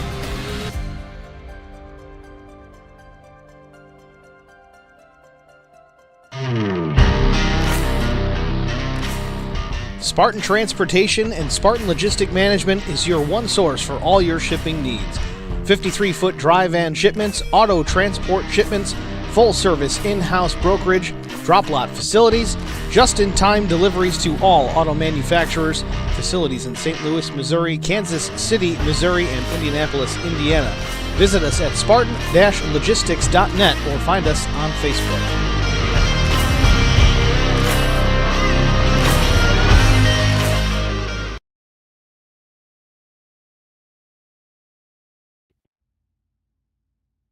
All right, ladies and gentlemen, welcome back. We are live here in server number 1 of the Spartan Transportation Gobbler 100, the 16th annual Gobbler 100. We have narrowed it down to 24 of our 60-car field in server number 1, and we are now ready for our first of 2 main events coming up here tonight. 24 drivers getting ready to go for 12 spots. The bottom 12 will come back for the last chance qualifier on Tuesday night. But Aaron, this is it right here. Chance for $1,000 on the line to 12 of these drivers. And we got 24 cars getting ready to start the field. Why don't you tell us how they'll line up? Starting on the pole in the 7 ride, that is Hayden Cardwell, and to his outside in the 19 ride, it is the Majula Speed Shot Machine, the Sweet Victory Apparel ride of Mike Augustine. Starting in position number 3 in the Speed Ranch Cocky Floyd Consulting 45J, that is Kyle Jarrett, and to his outside in the 33 ride, that is Evan C. Starting in position number 5 in the 41, that is Logan Rumsey, and to his outside in the 07, that is Stephen Gaines. Starting in position number 7 on the inside of row number 4 is the Majula Speed Shop ride of Dylan Yeager, and to his outside in the 48 ride, that is Scott Fritz. Starting on the inside of row number 5 here, it's the 07, the VLR machine. That is Howard Weaver, into his outside in the number 71. That is Tyler Bowie. Starting in position number 11 in the 20R is the NLR Papa Mike Promotions machine of Cody Gagliano, into his outside in the Milner Media and Designs Raggedy Ranch number 09 ride of Joshua Ely. Starting in position number 13 in the 8 ride, that is Michael Hackett. Into his outside in the 83, that is Blake Murray.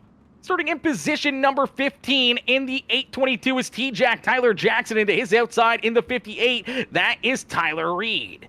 Starting in position number 17, we see Stephen Gaines, Colton Herbert to his outside, Bradley Means, Lane Phillips rounding out our top 20 with Kendall Tucker, Grady Ehrman, Seth Castle, and Patrick Solari rounding out the field. As we end all the anticipation here with our feature presentation as our main feature event in server number 1 gets underway. And just like that, it's Hayden Cardwell out in front as your race leader. Mike Augustine, Kyle Jarrett in tow. Evan C., Logan Rumsey right now the top 5 with the 07 of Stephen Gaines on the outside of the top 5 looking in right now. Once again, the top 12 will transfer over to the 1,000 to win main event on Thursday evening. And right now that 12th place position is being held down by the Shark Machine of Tyler Jackson. Back there in position number 12 with Michael Hackett to the outside. Actually, Hackett in 12th. And Gage Stevens in the 69 on the outside looking in. But nonetheless, Hayden Cardwell going to come around to lead another lap. Yeah, Cardwell out in front with Mike Augustine right there in position number 2, trying to hold off Kyle Jarrett, as Jarrett looking down to his inside, trying to jump up and take that 3rd spot as they battle door to door right there behind him. The 41 ride of Logan Rumsey and Evan C. battle in there for that 3rd and 4th spot on the racetrack. Good side-by-side action for that 2nd place position. Side-by-side for 4th and 5th right behind him as well. Rumsey to the inside, C on the outside as they maintain that position down the back straightaway still. As Stephen Gaines still sitting position number 6. Now he'll have side-by-side action with Dylan Yeager trying to find his way through the field. Yeah, Yeager trying to work himself up towards the front of the pack here as you see a lot of good side-by-side battles out here. Everyone trying to figure out where their car works best. We see some drivers working the inside lane, some drivers up there through that middle side. We'll see that, the slickness of this racetrack continue to push those cars higher and higher up towards that outside wall. But that bottom groove is going to stay pretty consistent here all evening long. Cardwell, he has been the class of the field so far here in server number 1. Started on the pole, qualified on the pole almost 2/10 faster than everybody else in qualifying, and won his heat race pretty easily and has led every lap thus far. All 5 laps of this 30-lap main event, laps ticking away already. Kyle Jarrett, Mike Augustine, Logan Rumsey, Evan C., the top 5. Dylan Yeager, Stephen Gaines, Tyler Bowie, Cody Gagliano, Tyler Jackson into the top 10. Now, Scott Fritz and Michael Hackett, your 12 drivers on the transfer bubble right now, with Gage Stevens in the 69 on the outside looking in. Yeah, Stevens on the outside looking in has Patrick Solari, Seth Castle, Colton Herbert right there. Behind him is the Yohu. Number 6, Ryan, trying to work that extreme high side of the racetrack here. One of the first drivers to keep on working that very high groove on corner entry. We'll have to see if it can work out for him, if he can get that groove to start to work and find a way up into the battle here for that 12th and final transfer spot into Thursday night's $1,000 to win feature event. Yeah, Solari in the 99, dipping down the inside. We're using all of the Knoxville Raceway he can, looking for position number 13. He started 23rd in the dead last row, has worked his way up to 13th, only needs 1 more spot for a transfer. So Solari working his way through the field very, very quickly. Just about 1/3 of the way done as Hayden Cardwell coming around to start lap number 10. Yeah, and unfortunately here for Scott Fritz, he got up into the outside wall, and that's going to put him onto the hot seat as Michael Hackett's going to work himself underneath the 48 ride here for position number 11. Now you see the 0-7 ride of Stephen Gaines. He's going to do the same thing as they get up into that outside wall. Fortunately, it can drag you right in there. You can lose a ton of positions in a quick hurry. And Stephen Gaines, Scott Fritz, both being able to hang on to transfer spots here, but both now on the edge of the transfer into this feature event next Thursday. Yeah, Michael Hackett and Scott Fritz racing for 11th and 12th. Patrick Solari in the 99 right behind him, started 23rd, is one more position away from a transfer. And here comes the Yoo-Hoo of Seth Castle and Colton Herbert. Colton Herbert in the Yoo-Hoo car. Seth Castle on the outside in that 4 machine. Those drivers, all 3 of those drivers have worked their way through the field trying to find a way into one of those transfer spots in front of them. Yeah, not too much farther back there behind him. You see that 3 rider Kendall Tucker working himself up into that 16th position as he works himself around Gage Stevens. So Kendall Tucker trying to work himself into that battle for the final transfer spot as well. Not much going on up front right now. Hayden Cardwell has stunk up the show. He's pulled out to a half-second lead over Kyle Jarrett, who sits a half-second ahead of Mike Augustine, who sits in position number 3. Logan Rumsey, Evan C. rounding out the top 5. That's Dylan Yeager in 6th. Tyler Bowie 7th. Cody Gagliano 8th. Tyler Jackson 9th. And look at this battle. 10th on back is still very much up for grabs as Stephen Gaines in that 07 hanging on to a top 10. But there's a host of cars right behind him as only 12 transfer to the main event. Yeah, and if you're back there even farther than these top 16 drivers in the frame right now, you look back and you see drivers like Grady Urban, who's been having such a good run here this evening, working himself in through the B main and everything else to be, slowly but surely seeing that transfer spot run away with them. But you got to keep in the back of your mind that some of these drivers might be trying to save a little bit of tire for late in this race. If there's a late race caution flag and they've been saving some rear percentage on their rides, they might have something here late in the race. Here we go, race for the transfer spot right now. Seth Castle in the 4 car, dipped down to the bottom of the speedway for just a moment. 22nd to 13th, looking for 12th, working on the front straightaway. Pulls alongside the 8 car of Michael Hackett for a moment. Will still maintain side by side down the back straightaway. Castle looking for that final transfer spot. He may have the run down the back straightaway now. Yeah, the Yoo-Hoo number 6 rider, Colton Herbert right there as well. We talked about him working that high line in, and looks like he's continuing to work that high side groove, and he's right on the back bumper of this 8 ride of Hackett, trying to push him down the straightaway. He's going to jump right into the middle here and look for the slide jump over the 8 machine as Hackett's going to slide outside of a transfer spot now. Seth Castle going to jump up into position number 12, up 10 spots here early on in this feature event.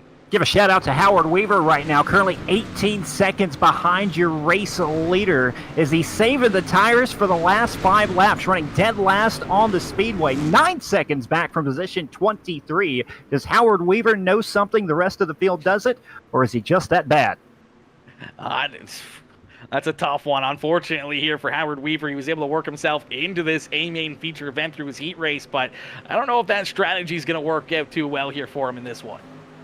But nonetheless, still good race for the final transfer spot at the moment. Castle has it in the 12th position.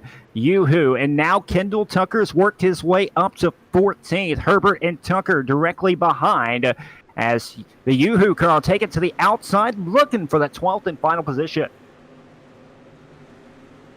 Yeah, Seth Castle now trying to look underneath the 07 ride of Stephen Gaines here for position number 11. Still trying to work himself closer and closer to the front of the field here. Maybe give himself a little bit of breathing room as he's got a lot of hungry drivers right there in his back bumper trying to knock him out of a transfer spot here. And definitely something that he doesn't want to see happen is he's going to keep that 4 car right down the bottom berm here, continue to roll that bottom side and try to find something underneath this 07. But here comes the 6 of Colton Herbert as Herbert right to the back bumper now of Stephen Gaines.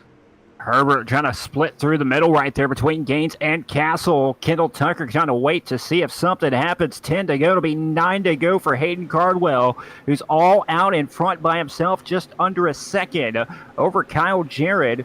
As Mike Augustine sits third. He's kind of run down Jared now. Race going to heat up for second here in a moment. Logan Rumsey, Evan C. directly behind as well. Second, third, and fourth. Closing the gap on one another, but the race for the transfer spot still really, really good. 3 wide once again. Absolutely. Is Colton Herbert going to throw it right into the middle here? Kendall Tucker going to look to try to go 4 wide there. Couldn't quite get the drive off corner number 4 like he needed to, but we're 3 wide down across the line here. This 4 wide of Seth Castle trying to hold on to that final transfer spot and some contact. Colton Herbert up into the outside wall. We're going to see the caution flag fly. You knew it was coming. There was just too much action going on right there. Getting very, very intense. Under 10 laps to go. 12 spots up for grabs, and they were racing 10th through 14th right there. And around goes the Yoo-Hoo car of Colton Herbert in the 6 machine. And that'll restack the entire field. And Aaron, this changes everything. Absolutely. As you look through the field here, we talked about him earlier. Howard Weaver maybe playing the strategy absolutely perfect here. You may have a lot of tire left over back there now in the 23rd position. How many people up in the chat think that Howard Weaver has a shot to punch his ticket into this $1,000 to win Gobbler 100 on Thursday night? Well, Howard's a hell of a driver, but he's going to have to pull off a Dale Earnhardt type of drive here in the last few laps to go from dead last to 12th in just a matter of moments. How much tire did he save, though? Is tires really an issue in a 30-lap shootout like this to begin with? We'll find out here in a moment, I guess. But nonetheless, going to re-rack them, restack them, try it again. It'll be 6 to go, I do believe, when we go back green. 23 showing on the board right now. They'll go 7 laps to go. This will get interesting. Definitely going to get interesting here. We'll have to wait and see if any contact made it to front of the field here, as each and every one of these drivers want to get as many spots as they can. And right now, if you're sitting up inside the top 10, you're sitting pretty. You want to just work your way into the show. But all these hungry drivers packed there behind them, anything is bound to happen. One driver sent it in there a little bit too deep, can cause a big chain reaction and can take a lot of drivers out of contention of this one. I'll tell you what, Aaron, you know what it's about to get right here? After this caution, it's about to get plumb wild. After the plumb wild caution comes out, it'll be 7 laps to go. Hayden Cardwell going to lead him back to the green. Kyle Jarrett sitting second. Mike Augustine, Logan Rumsey at run number 2. Here we go. 7 laps to decide. 12 positions to race for $1,000. Cardwell quickly onto the loud pedal, sliding up in front of that 45 right of Kyle Jarrett. Jarrett going to look down to his inside. Is Jarrett going to look for a big run here out of corner number 2? Got up into the outside wall there ever so slightly. That's going to open up the door down low as the 19 of Mike Augustine's going to get into him, and they're going to go 3 wide here for position number 2. Logan Rumsey up on the high side. He's going to get out of the throttle there. Saw that was not going to work out too well. Some more contact. Kyle Jarrett, hang on to it. This is what we're talking about, and there goes Kyle Jarrett. He's around. The 48 right of Scott Fritz collected in that one as well, and the caution flag is going to fly here once again.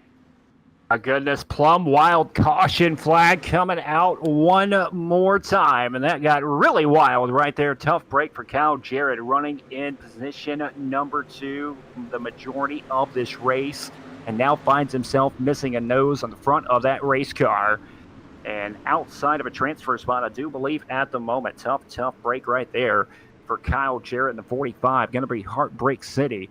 He'll at least have a shot to come back for a last chance qualifier on Tuesday, but I do believe he's driving around with some heavy damage on that machine right now.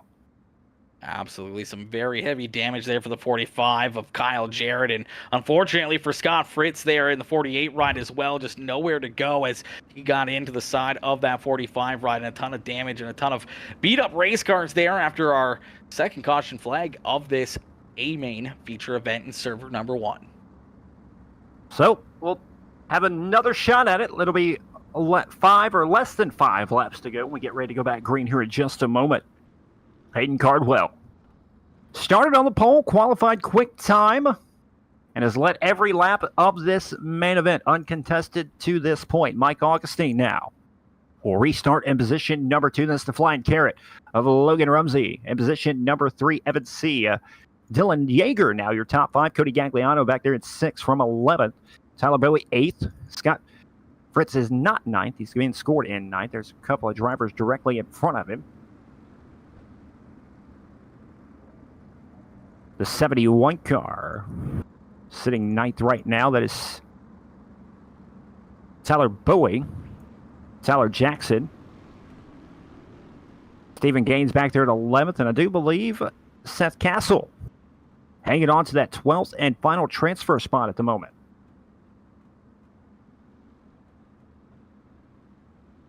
I think with Kyle, Jared, and Scott Fritz being sent to the back of the pack here for being in that caution flag, I do believe that's going to put Seth Castle into position number 10, Patrick Solari now into 11th, and Blake Murray into position number 12 as the admin's trying to get everything figured out and all these drivers back to where they need to be.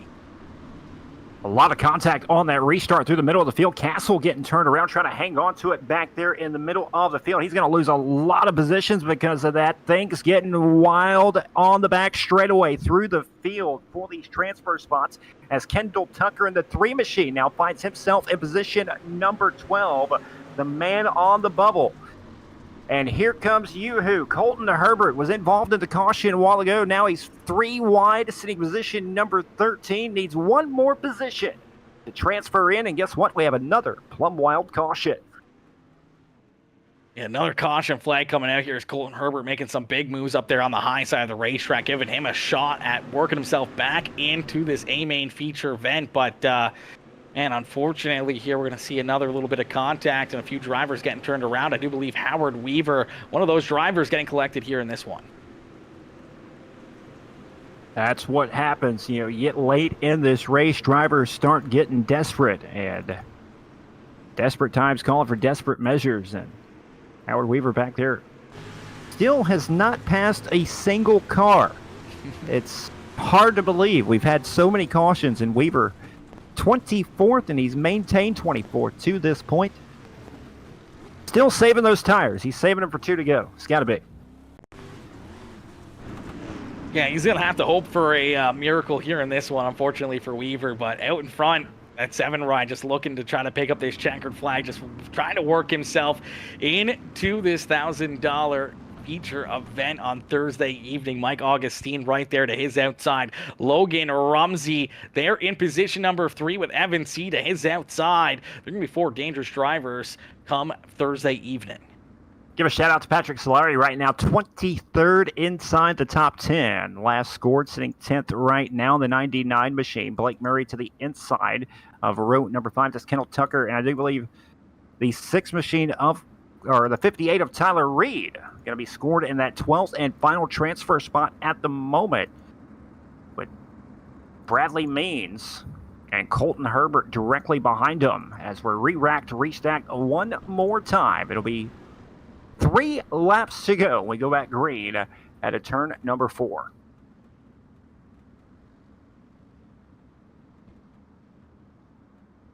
Aiden Cardwell out in front as he's going to set the pace here into corner number 3, and out of corner number 4, he's going to see that green flag fly and hoping for the final green flag of the evening here for the 7 ride.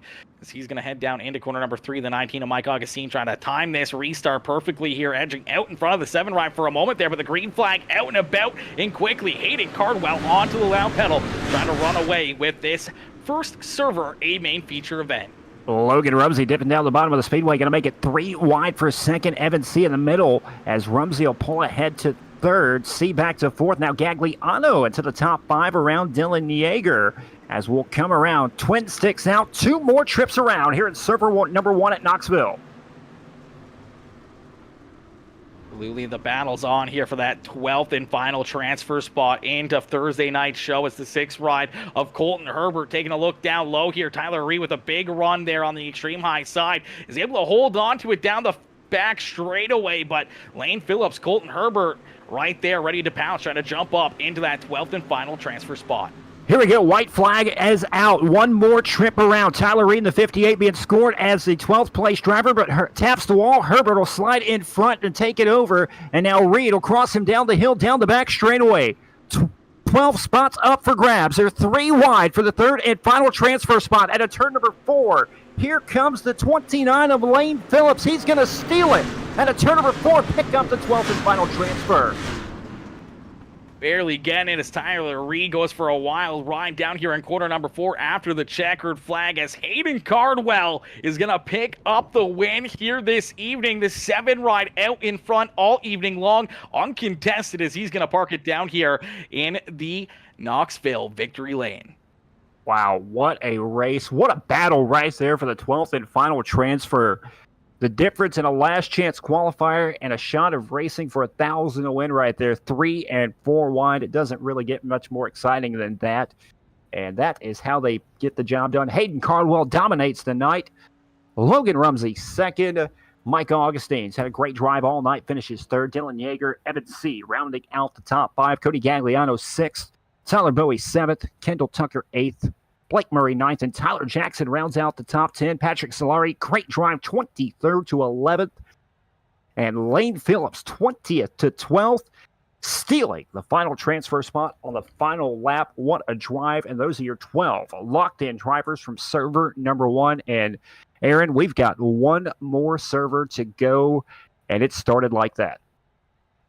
Absolutely. One more server left to go here. And, get the evening started off on a good foot like we have. We didn't see a whole lot of, caution flags or really too much contact out there on the racetrack. But I feel like server number 2, as the sun is set in pretty much all the time zones now, and everyone's going to get a little bit tired, a little bit cautious, and a little bit more eerie of trying to pick up a transfer into this main show on Thursday. So it's going to be very, very interesting to see how this next server is going to play out compared to server number 1. I'll tell you what, we'll go ahead and try to move him down here right now. Your race winner of server number 1, Hayden Cardwell. And Hayden joins us right now. Hayden, you have had a dominant car all night. Started on the pole, won the heat race, took off of the feature event, had to hold on to the race lead there at the end. But, man, you had a fast ride all night. Big shout out to Logan Rumsey and all the guys on Alpha for putting in the effort. I was worried I wasn't going to make it here in time tonight, but car was just on rails all night long. I wish it would have stayed green there and it wouldn't have been as stressful on those restarts, but we'll take it. I don't really know what to think starting up front tomorrow. 100 laps is a long race, and I know we got to save tires a little bit to be there at the end. I'll tell you what, man, you have 60 badass drivers here in server number 1. You come out the gate and qualify 2/10 faster than everyone else. Did you know it was going to be a good night after qualifying? Really didn't know how qualifying was going to go because we hadn't seen a racetrack like this all week in testing. So the big lip was there in qualifying, and everybody knows I like to rip the lip. So I just sent it, almost flipped on my first lap, and somehow hung on there and just committed to the top in that first heat race. Don't really know how good we were, and Logan just had us dialed up for the race, so we'll take it and move on to Thursday. I know you don't get to race nearly as much as you used to with your real racing schedules and all that, but how good does it feel to be able to hop in here and still compete with the best at the high level like you do?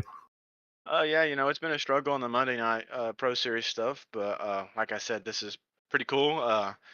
I can't wait to watch server 2. I think it's going to be a barn burner because after looking at server 1, it was stacked, but this server 2 looks pretty tough in my opinion. So wish I was up in the booth broadcasting with you guys because I think it's going to be a barn burner.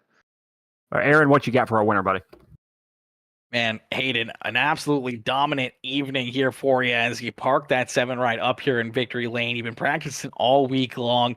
You talked about how the track was a lot different than what you've seen here all evening. How did you plan for it? How did you make the adjustments to your number 7 ride to get it ready for this feature event, knowing that the track was reset and it was going to be still kind of the same as what we saw in the heat races and in those consolation races?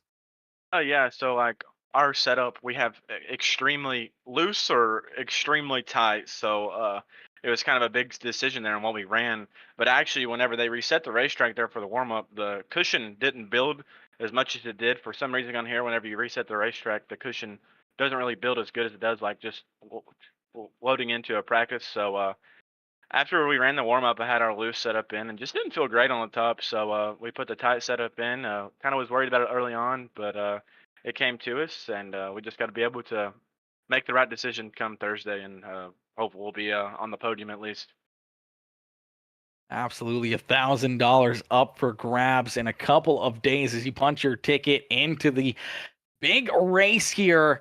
Aiden, how does it feel to be the first driver across the line tonight and the first driver to punch your ticket into the $1,000 to win Gobbler 100 on the 30th of November?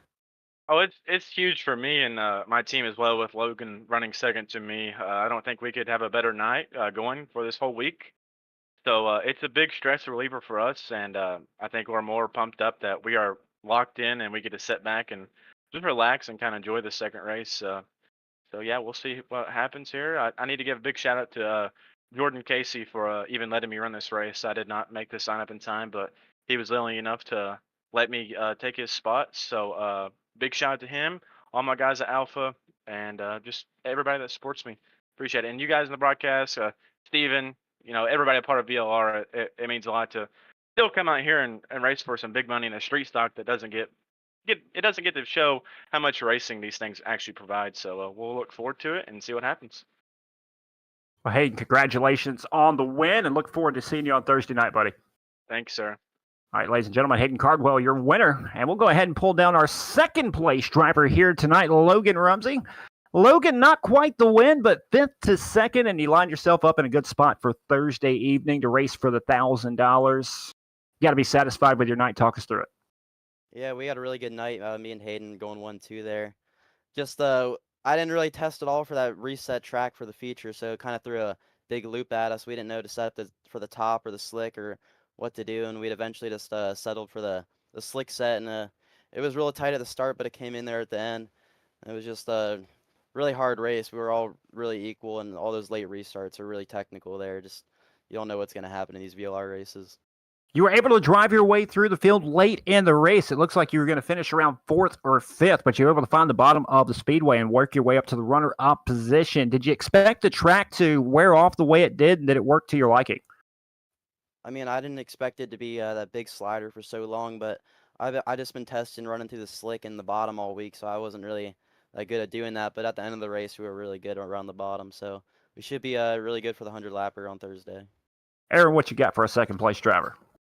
Logan, late in this race, we see a couple caution flags come out. You line up here for these restarts, knowing there's so many hungry, good, talented drivers right there behind you. What was going through your mind here on these restarts, knowing that anything can happen? And, we saw some action out there as, we saw Kyle Jarrett, who was up inside the top 3 here pretty much all feature long and getting tied up in some contact and getting turned around himself. And unfortunately missing the top 12 here and locking himself into the show on Thursday. What was going through your mind there on those late race restarts?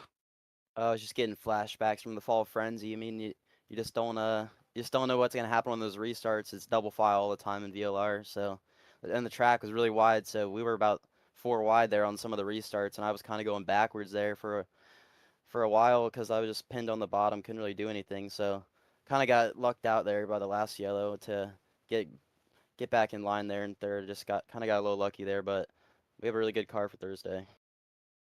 Absolutely. Well, Logan, congratulations on the second place run here in server number 1 and punching your ticket into Thursday night's $1,000 to win feature event. Logan, we look forward to seeing you out there on the racetrack next Thursday. Congratulations and good luck out there in Thursday's feature event.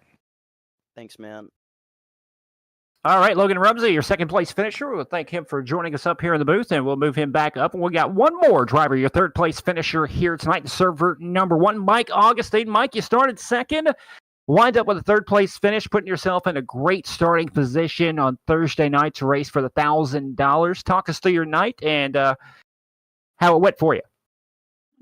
Honestly, I was surprised with how good I did because I turned literally no laps for this. I turned 40, 50 before we went in here. All thanks to Caro and Evan for putting in all the work for that. Well, you had a great run here tonight. You qualified really well, and you wind yourself up with a podium finish over 60 top-notch drivers here at VLR, and you put yourself in a good position for Thursday night. It's got to feel pretty good with not that many laps. Oh yeah, it feels really good. One in second there, but I knew I couldn't run bottom as good as he did, so I just stick to my line. Oh, like I said, you're in a good position for Thursday. What's the game plan for 100 laps around the Knoxville Speedway, and what do you expect the track to do? And just try and be patient and save. We're gonna be smart this time. Aaron, what you got for Augie here up in our third place finisher? All right, Mike, my boy, a good run and a good drive here as you come home in position number 3. You talked a little bit there about saving. How much saving were you really planning on doing here in such a tough race with such a stacked field out there, knowing that if you lit off a little bit too much, if you make a single mistake out there on the racetrack, any one of these drivers is going to be right there trying to find their way around you, and they're going to be shoving their nose down to your inside or to your outside, trying to find a lane, trying to make a groove to jump up and take any spot away from you here tonight in this race. Yeah, I didn't really save at all. We were just balls to the wall the whole time and trying to focus on your line and hit it right. It was really one lane the whole time, just slider, slider. Bottom came in there in the last like 3 laps, but yeah. Absolutely. And Mike, we saw a lot of caution flags late in this race where we had to restack you guys up double wide. What was going through your mind there on these late race restarts, knowing that any of these drivers right there around you were ready to pounce, ready to make a move to try to knock you outside the top 12 here in this server? Yeah, I knew that those restarts, I didn't really want that many.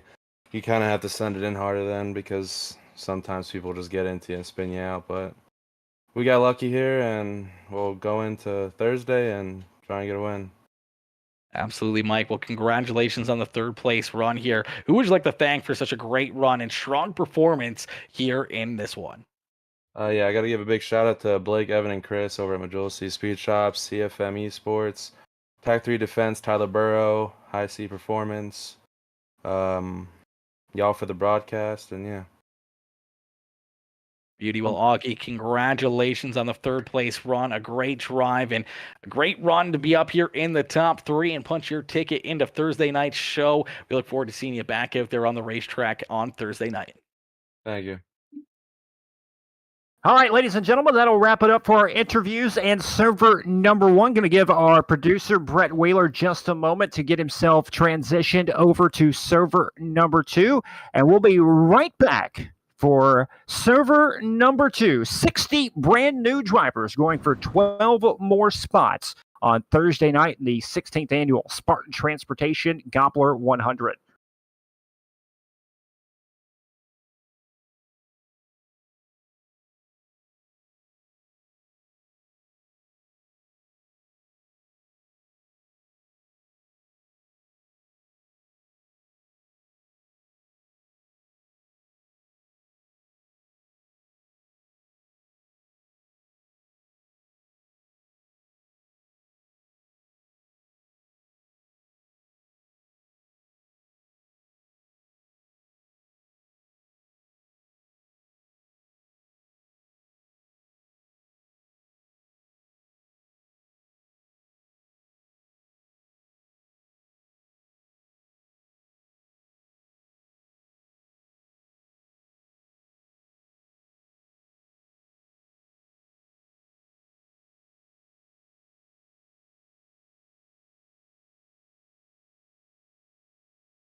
Spartan Transportation and Spartan Logistic Management is your one source for all your shipping needs.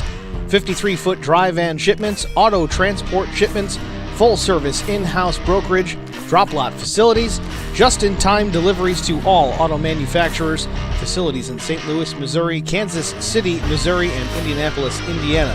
Visit us at spartan-logistics.net or find us on Facebook.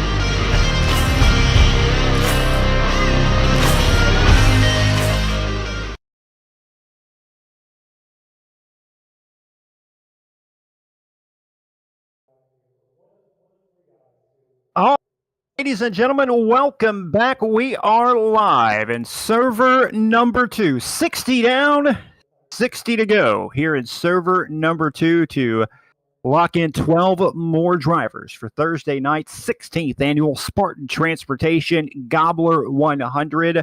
Hello, everyone. My name is Tommy Rowe, up in the booth alongside Peacemaker Gaming, Aaron Woods to call all the action. We got the man himself, Brett Wheeler with Ultimate Dirt TV, giving you all the great camera shots here tonight. And we are getting ready to crown 12 more drivers for Thursday night's main event. Aaron, server number 1 was really, really awesome, and expect more of the same here with 60 more drivers.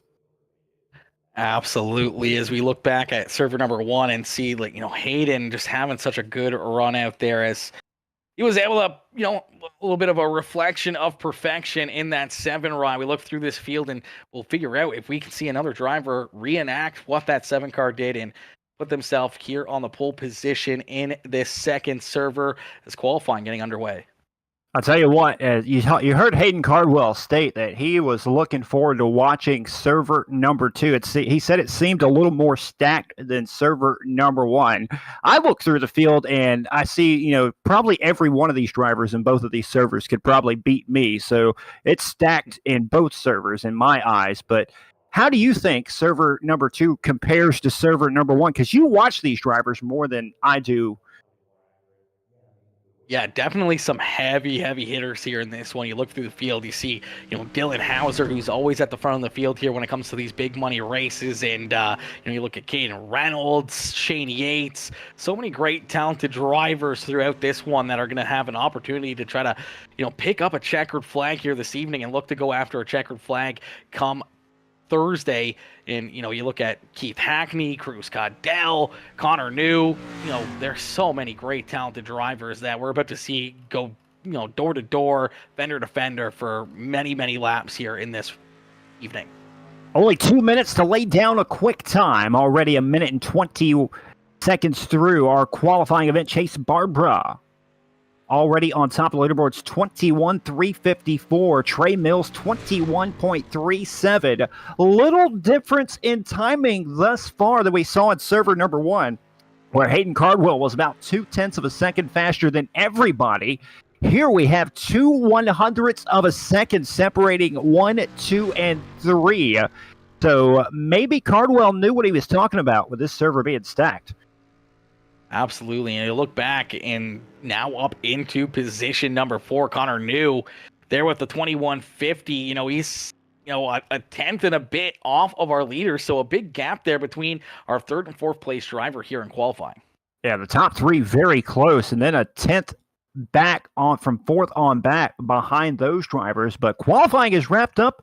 Chase Barbara going to line up on the pole here of heat race number 1, laying down the quick time of 21.354 around the speedway, as he'll be our pole sitter here for heat race number 1. 12 drivers getting ready to go. 8 laps will be the distance. This is how they'll line up for heat race number 1.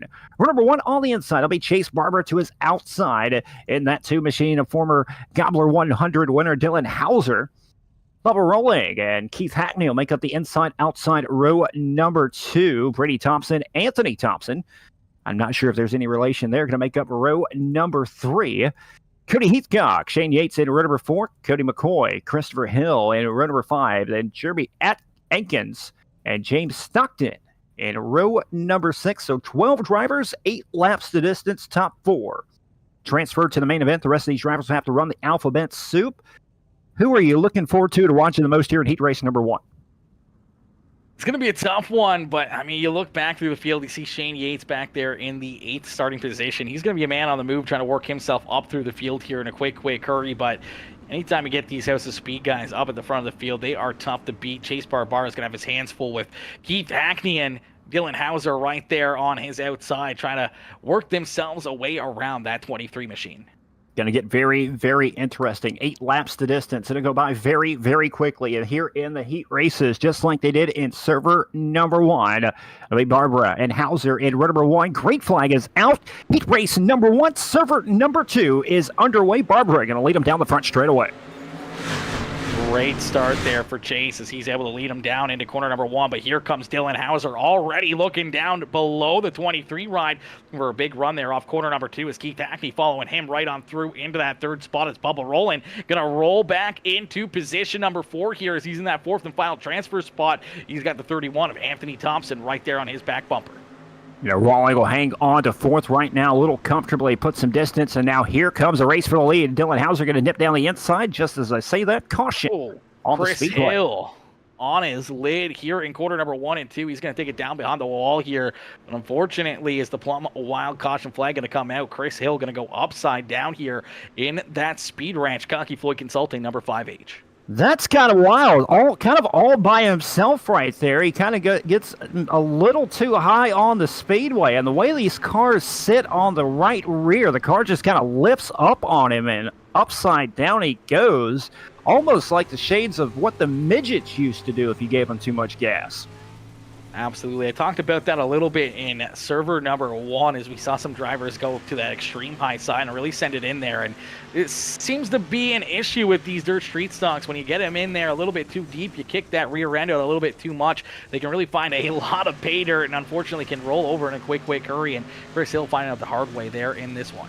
Yeah, a little too much lead on the right rear of that machine, and that'll cost him right there. But nonetheless, going to re-rack him, restack him, try it again one more time. Only got a lap or 2 in the books right now. It'll be Chase Barber out in front, Dylan Hauser on the outside. Hauser able to maintain and put some pressure on Barber before the caution came out. Can he find a way around as Keith Hackney will sit in position number 3, Bubba Rawling in the 18.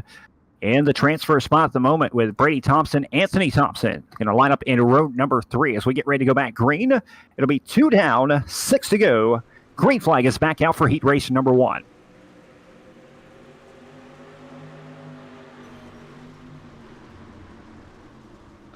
Yeah, green flag back out here is already some beating and banging as the 2 ride taking another look down low here on Chase Barbara.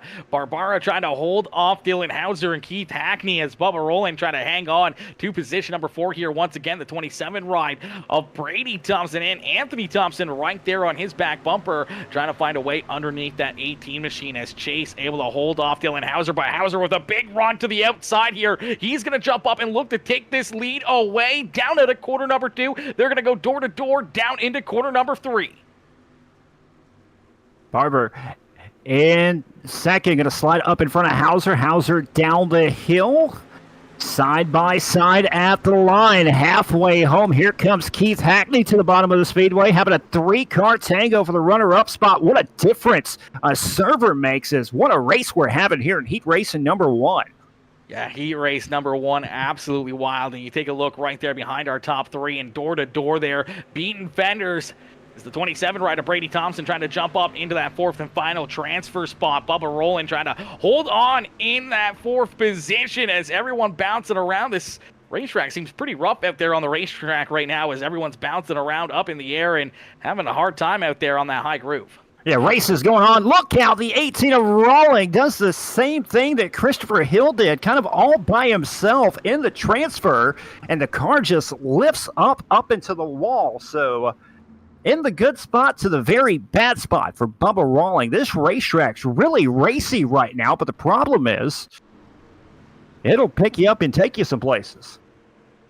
Absolutely taking off there like an airplane in quarter number 3 and 4. Bubba Rowland finding out the hard way. Same with Chris Hill here in this first heat race of the evening. How rough that high groove can be, and this unfortunately gets in there. A little bit too much rear bite, and he goes for a ride there, almost going all the way upside down, but luckily enough being able to stay on all 4, but going to bring out that caution flag, and he's going to take it down behind the wall. Yeah, tough break for the 18. He'll have to come from the D main later on this evening. Saw some drivers work their way through the alphabet soup, so Rawling, a very fast race car, very capable of coming through the soup, but he's going to have his work cut out from him. As we're a little over halfway home, Dylan Hauser has now taken the race lead. He'll have command of the field as they're doubled up down the back straightaway. It's now Keith Hackney, Brady Thompson, your 4 drivers in the transfer spot, Anthony Thompson, and now James Stockton sitting in position number 6. Stockton started 12th, started last here in the heat race, has got to work 2 more positions to get into the transfer spot. Can he do it? Absolutely, as the green flag back out into the air, the 91 rider Keith Hackney looking underneath of Chase Barbara here for position number 2 on the racetrack as he's going to slide up. Chase going to look for a big run here down out of corner number 2 as he's going to go door to door to 27 of Brady Thompson. His teammates in their Cocky Floyd Consulting Speed Ranch number 23 and 27 ride there in 3rd and 4th position. Anthony Thompson, another one of those teammates, right there in position number 5 on the outside looking in that beautiful black and pink and purple number 37 machine, trying to find himself a way up into the contention here for that 4th and final transfer spot.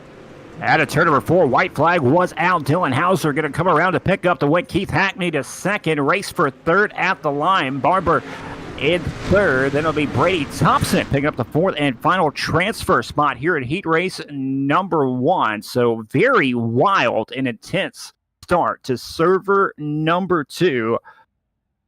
And we'll get ready to go. We have 4 more heat races left to go, Aaron, and it's already wild.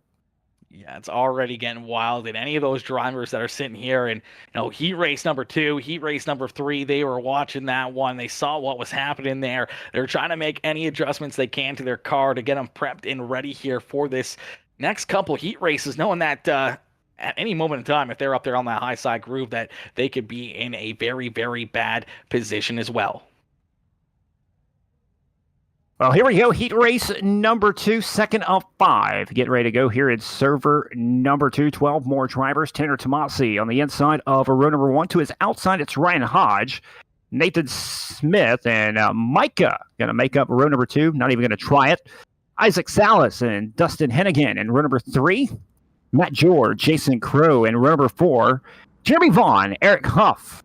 Back there at row number 5, that's a name we haven't called in a very long time. Joey Brewer and Bill Ahrens, former Gobbler 100 winner, starting shotgun on the field. In position number 12, Bill Ahrens, the last driver to win, I do believe, the Gobbler 100 on the Dirt Track Racing 2 side before it transitioned over to iRacing. Going to try to get himself into the show. He's got his work cut out for him, though.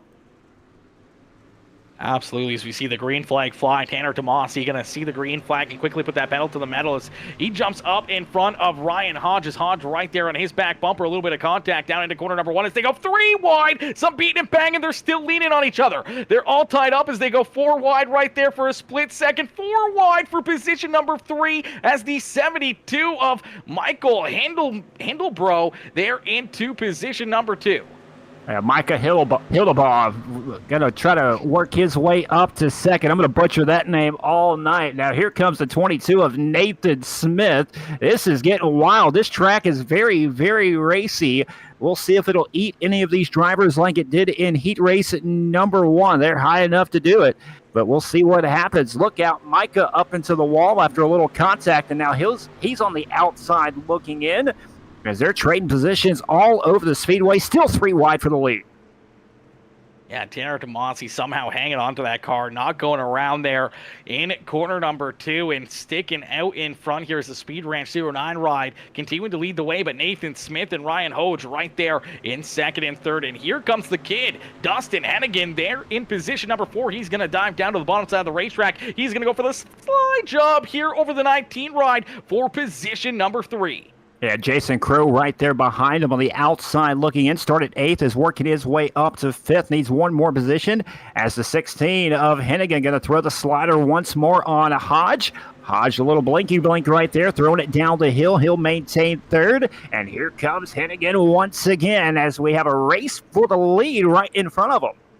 Yeah, Nathan Smith right there on the bottom side of the racetrack, trying to make it work, trying to find a bit of extra grip to make that pass of the 0-9 ride. But Tanner Tomasi run that slide job lane, just finding the good runs here, the great momentum out of the corner, and he's being able to hold on to that top spot. Tanner Tomasi out in front has cleared the 22 of Nathan Smith, who hangs on to second. Hodge and Hennigan still throwing sliders back here for third and fourth. Hodge has found a way around Hennigan, who now finds himself on the bubble with Jason Crow, Isaac Salas, and Hildebar right behind him. The three drivers on the outside looking in, but the lap's ticking down. 2 to go for Tomasi in the 09. Tomasi looking to run away with this one and punch his ticket into the A main feature event here. Nathan Smith just trying to hang on to position number 2 as Ryan Hodge tracking him down and taking a look underneath that 22 ride for position number 2 on the racetrack. Dustin Hennigan on the hot seat. They're in position number 4 as we're going to see that white flag fly and one more time around here for Tanner Tomasi. Tanner Tomasi trying to bring it home here in heat race number 2. After a wild start, has maintained the race lead and has not looked back. Working his way into turn number 3 and 4 final time. Tanner Tomasi going to win heat race number 2. Nathan Smith, Ryan Hodge, and Dustin Hennigan going to pick up your 4th and final transfer spot of heat race number 2. Yeah, good run there for Jason Crow, coming up one spot short there in the 27 ride as he comes home in position number 5, but it was all Tanner Tomasi here in this one as he somehow saved his race early on in this one. They were almost going to wreck 3 cars down there on the bottom side of corner number 2 on the opening lap. Somehow they were able to keep it pointed in the right direction, no caution flag, and all those drivers were able to duke it out and try to work themselves into this feature event.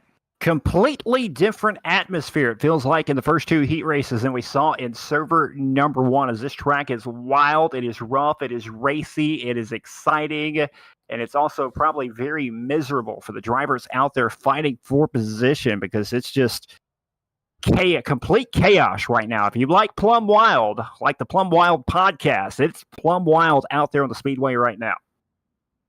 Absolutely, as we get lined up here for heat race number 3, starting on the pole, it's the 14 ride of Trey Mills, as Mills going to start there in the top spot. Days outside in the 55 ride, it's the NLR machine of Cruz Condell. Starting in position number 3 in the 327 is Majula Say Speed Shop Sweet Victory Apparel ride. That is Hayden Tolleson, and to his outside in the 17 machine, that is Jonathan Adkins. Starting in position number 5, that's Rocky Battenfield. Caden Reynolds to his outside. Bryce Dickinson, Sheldon Orville, and Logan Bright, Mark Mitchell, and John O'Brien rounding out the field. Trey Mills going to lead him down the back straightaway as your race leader. Here comes the 55 of Caldell in second. It's a good run down the back straightaway, dip down the inside. Rocky Battenfield, the founder of the Gobbler 100, already up to third. He wants to win this race very badly. Is now already into a transfer spot, looking for more. He'll take over third from the 327 of Tolleson. Tolleson going to slide back to that 4th position. He's got Bryce Dickinson right there behind him. Is Bryce Dickinson door to door here with Jonathan Adkins as they battle for that 5th spot on the racetrack. No, they need to jump up and find one more spot as Bryce watches up the racetrack. Here comes Caden Reynolds down to the inside, looking to try to make that 3 wide there in the KR1 machine.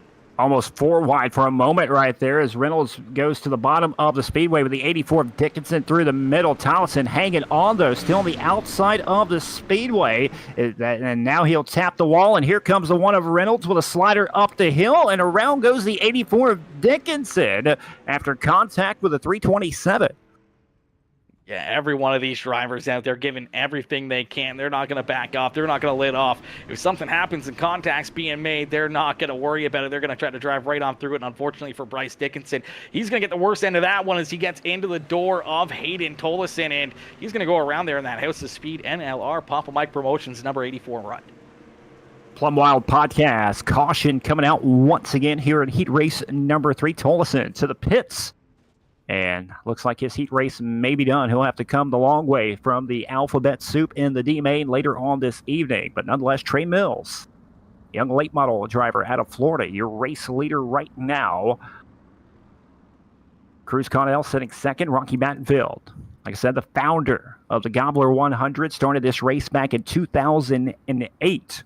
The winner of that race won a T-shirt That was the top prize back in the inaugural Gobbler 100. These drivers racing for a cool $1,000 to win on the iRacing circuit. As he'll line up alongside Jonathan Atkins in row number 2. Green flag is back out, and here we go. Heat racing number 3 back underway. Green flag back out into the air, and a great restart there for the 14 run of Trey Mills, but he's going to get up and get into the outside wall there ever so slightly, but powered down through corner 1 and 2, and he's going to lead us down the backstretch here once again as Cruz Caudell right there in second. Rocky Battenfield trying to hang on to position number 3. Here's the 17 of Jonathan Atkins right there in position number 4 and looking for more, and Caden Reynolds up into position number 5 here as that KR1 machine, the Get a Bumper Motorsports ride, trying to work himself into the show as they're going to go 3 wide here out of corner number 2. Rocky Battenfield up on the outside here, almost going to get stuffed up into the outside wall. All right, we got battles all over the speedway. We got a battle for the lead, 3 wide battle for 3rd, 4th, and 5th right now as Caudell is pulling alongside Trey Mills for the race lead. Caudell to the inside, actually going to be scored with leading lap number 5. It's 3 laps to go. Mills going to try to turn it down the hill, down the back straightaway. Doesn't have the run. He'll fall back to 2nd. Caden Reynolds 3rd, and now the fight for the 4th and final transfer spot. Rocky Battenfield on the inside, Atkins to the outside, and 2 laps to go. Yeah, a little bit of a crossover there at the 17 ride as Atkins going to take a look down to the bottom side of the racetrack here. That's going to get Rocky up and out of his groove, but unfortunately he's going to slide back here ever so slightly, and then some contact there at a corner number 2. And here comes the 82, who's going to get a big piece of that 97B machine.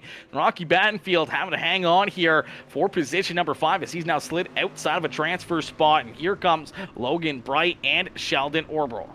White flag is in the air. How about a 3-car tango for the race lead down the back straightaway? Caudell on the outside. Now Trey Mills is pulled to the inside, working down the back straightaway. Final time.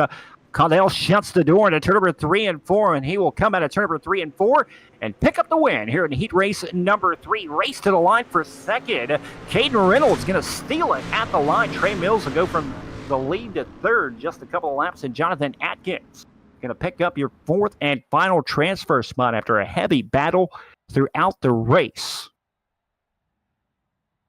Another great race, another hard-fought battle for a win here in this one, and we've been seeing a totally different vibe here in this second servers. Everyone on top of the wheel here, the intensity continuing to build as everyone knows that time is running out to be able to punch their ticket into this $1,000 showdown come Thursday evening. I think everybody watched server number 1 and said there is absolutely no way I'm going to follow the leader or run single file, because every race that we've seen sliders being thrown for the lead, all bets are off now. It's, throw the gloves off and then let's get after it here. And here we go, heat race number 4 of 5, getting ready to come your way. The Leo's Roofing Services heat race number 4. Leo's Roofing Services sponsoring all of the heat races for the 16th annual Spartan Transportation Gobbler 100. It'll be Connor New on the inside of row number 1. To the outside, it's Peyton Burton. Mason Edmond, Talon Willis in row number 2. Joshua Ringer, Brian Taft in row number 3. Matt Taylor, Alex Brewer back there in row number 4. Jason Ledford, Bud Molinax in row number 5. And Carl Kilgore, all back there by himself in row number 6. Longest way to go as we're racked and stacked once again. 8 laps to distance, top 4 spots transferred to the main event. The rest will have to come from the alphabet soup. Great flag is getting ready to come out here in heat race number 4. We're underway. Yeah, green flag quickly out here for Connor New. As Connor New, how do you do out in front of the field with a great restart here, trying to get a couple car length lead here over Mason Ingman, as Ingman right there in position number 2 in that Speed Ranch number 6 ride as they go door to door back there for position number 3. Talon Willis in the Majula Say Speed Shop number 10M trying to work himself up into that 3rd spot. Yeah, Willis will pull ahead of Burton, who now sits in the 4th and final transfer spot. Brian Taft, Joshua Ringer on the outside looking in. Matt Taylor, Alex Brewer, Jason Ledford, Carl Kilgore, Bud Molinax, all on the outside looking in as well. But it's Connor New, the young gun, the 13-year-old out in front right now. Has made some noise in a couple of VLR series this season. Coming around to lead another lap here in heat race number 4 at Knoxville. Yeah, Connor New has jumped right onto the scene here, and he's been able to pick up some big wins and shown a lot of speed and anything he's gotten behind the wheel of, and he continues to impress us here race after race after race, and here he is out in front leading the way in heat race number 4. Mason Ingman trying to stay right there with him. Talon Willis there in third, and Peyton Burton trying to hold on to position number 4 because here comes Brian Taft in the 83 ride as the JRE DWR machine, the iRacing iFlag ride right there in position number 5. Yeah, Taft was stalking the back bumper of the 14 of Peyton Burton for the moment, and I'll take it to the outside to try to get built up some momentum. They're 3 wide right behind them as here comes the 81 of Carl Kilgore throwing a huge slider through the middle of about 3 cars right there. Kilgore started 11th, has worked his way up to 6th. He's got 3 more trips around to make up 2 more positions, but has already put himself in a good spot after falling behind the 8 ball early. Yeah, Kilgore trying to rebound here after a bad qualifying effort this evening, and he's up 5 positions on the racetrack into position number 6, but time is running out here as he's trying to work himself up into a transfer spot. Sees the 83 and the 14 ride right there in front of him. He would love to see them duke it out and go side by side here for a couple laps for him to be able to reel them in as they battle right there behind him. Alex Brewer and Jason Ledford battling door to door there for position number 7. Yeah, the top 3 have kind of pulled away from everybody else, running single file, less than 0.3 of a second from each other, as Connor New still shilling away, but Mason Edmund, Talon Willis right there to make something happen if New slips up. And now here comes the 6 of Edmund to the inside. He's got a run on him. He'll pull alongside the 10 of New down the front straightaway. White flag will be out. 1 more trip around. Race for the lead heating up. The race for the lead is definitely heating up as the 6th ride of Mason Ingman showing the bumper there underneath, and Talon Willis trying to get even lower here, trying to use every piece of the track he can up on top of the berm here. Fortunately, couldn't get any lower as they head down into corner number 3, door to door. Through corner number 3 and out of corner number 4 is Ingman going to push up the racetrack here a little bit, trying to block the run out of the 10 ride. Is down to the start-finish line. It's Mason Ingman who's going to jump up and take heat race win number 4 away from Connor New. Wow, Inman only led 1 lap, but it was the lap that counted, the very final lap right there. Played it about as perfectly as you could right there and picks up the win. Connor New, 6/100ths of a second. It will finish in 2nd. Talon Willis 3rd, and Peyton Burton going to pick up the 4th and final transfer spot. Brian Taft, Carl Kilgore, Alex Brewer, Jason Ledford, Bud Mullinax, Matt Taylor, Joshua Ringer will round out the field. And Aaron, we have 1 more heat race to go in the 16th annual Gobbler 100 before we get ready to go Alphabet Soup Racing. Absolutely. So we get ready here for heat race number 5, our final heat race of the evening. It's actually the 327 ride of Timothy Maysammer Jr. in that top spot. To his outside in the number 33, that is Landon Newman.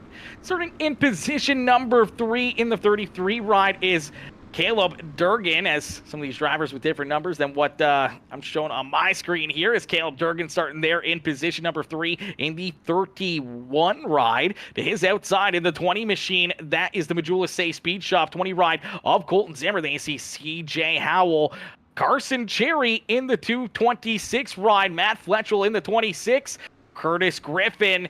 Then you see Dan Stifler, Brock Brunsworth, and Richie Yost bringing up the rear of the field. Green flag is out already. It'll be the 32 car of Timothy Mesmer out in front as your race leader. But here comes the 33 of Caleb Durgan to the outside. Big run down the back straightaway. Durgan already to the race lead in turn number 3 and 4. Landon Newman sitting 3rd right now, trying to take a peek around Mesmer for 2nd. It'll be Caleb Durgan coming around to lead the field on lap number 1. And already, just like we have in all the races past, race for the transfer already heating up as CJ Howell and Colton Zimmer find themselves racing for the 4th and final spot. Yeah, Matt Fletchell right there behind him there in position number 6, as well as the 22 ride way up the racetrack there, and Carson Cherry trying to join that battle as door to door down across the start finish line. Timothy Mesmer there in position number 4 now as CJ Howell working to his inside. Yeah, Mesmer started as your race leader, has fallen back and now in danger of losing a transfer. Started first, it sits in 4th. It's Colton Zimmer directly behind him in the 20 car, and Zimmer not one to known to be sitting around and waiting for something to happen. He'll tap the back bumper of Mesmer. He'll dip down the inside, looking for that fourth and final transfer spot, working down the back straightaway. And here comes the 26 of Matt Fletcher right behind. Yeah, Fletcher looking for a big run there, and that Speed Ranch Cocky Fully Consulting number 26 machine as he sees them battling down low here, trying to keep their cars pinned to that inside berm. He's looking to try to find something here in that middle groove to drive right up and around him here. Unfortunately, gets right into the back bumper of that 327 ride, and is going to lose a bit of momentum down through corner number 1 and 2. And here comes Richie Yost. Richie Yost from the rear of the field up into position number 6 now as he works himself underneath the 26 of Matt Fletcher. Yeah, they're 3 wide back there for position number 6. The 32 of Timothy Mesmer falling like a rock right now, first to 5th, and in danger of losing more because here comes the 29 of Richie Yost right behind as Colton Zimmer in the 20 car holds on to the 4th and final transfer spot with a host of hungry drivers right behind. Absolutely, as Caleb Durgan's run away with this one, out in front now by over a second, 1.1 seconds here between himself and the 31 ride of Landon Newman, as Newman having some competition there to his inside as CJ Howell trying to jump up and take position number 2 away from that 31 machine, and that's going to allow Caleb Durgan to run even farther away here with this heat race win. Yeah, over a 1.5 second lead. A white flag will be out for Durgan. One more trip around as they're still side by side for second. Colton Zimmer still hanging comfortably for the 4th and final transfer spot. But your pole sitter, Timothy Mesmer, going to try to gas it up one more time down the back straightaway to get a run on your 4th and final transfer spot into turn number 3 and 4. Final time, Caleb Durgan dominates heat race number 5 and picks up the win.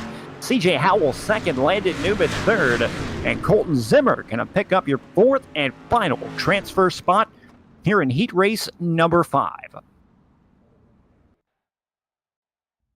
Another great heat race here. This racetrack has been absolutely perfect for us here in this second server. A lot of good door-to-door battles, a lot of 2-wide, 3-wide fights out there on the racetrack, and that was pretty much the first heat race where we saw one driver really run away with it and be able to, easily cruise home to a heat race win here in this second server.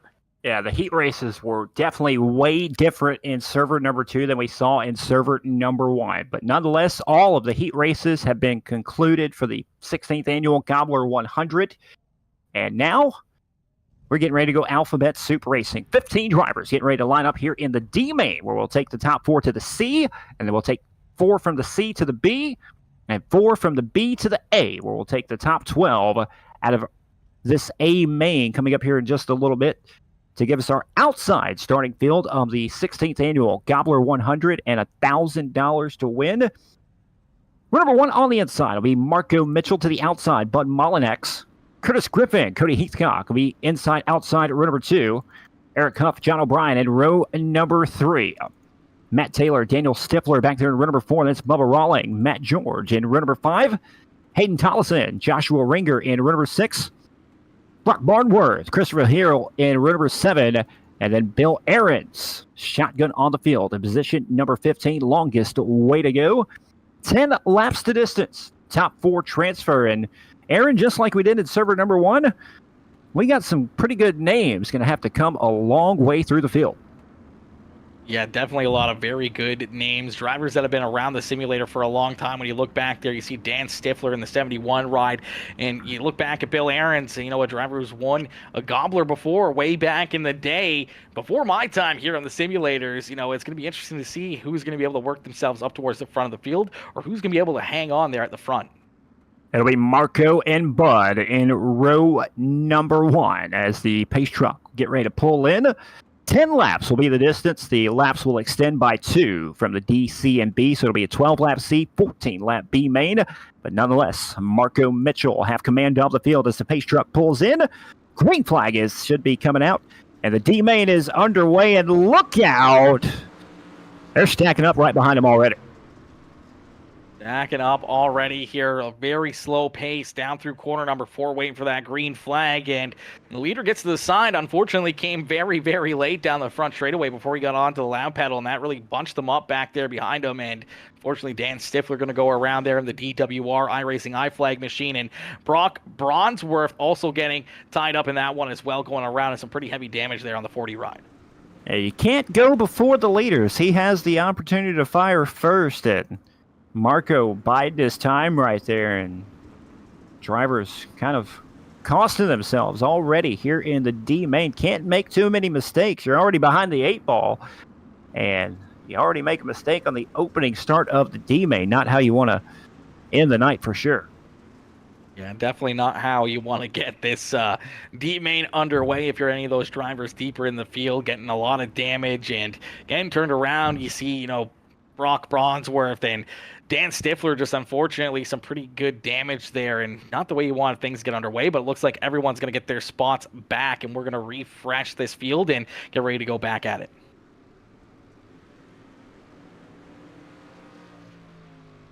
We're going to re-rack them. Almost thought they were going green there for just a moment. Looks like the cars are just going to catch up to the pace car and get ready to go as Marco Mitchell, your race leader.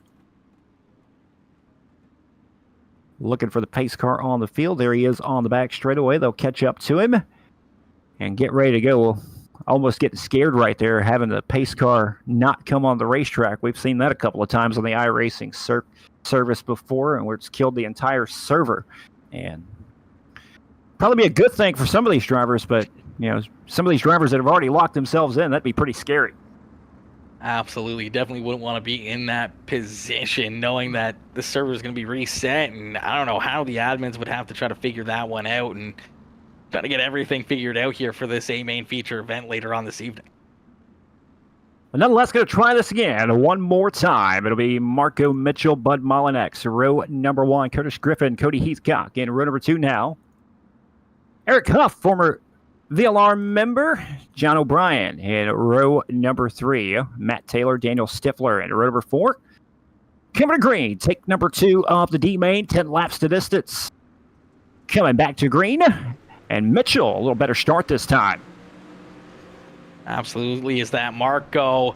Moose Ranch 07 Ryan quickly getting off to a good start that time through corner number 4, and he's going to lead us down out of corner number 2 here and down the backstretch for the first time in this D main. But he's got a 22 ride with a big run down on the bottom side. Curtis Griffin now holding back. He sends it in there. He slides up into the 07 ride, now trying to hold off this 883 ride of Bud Molyneux.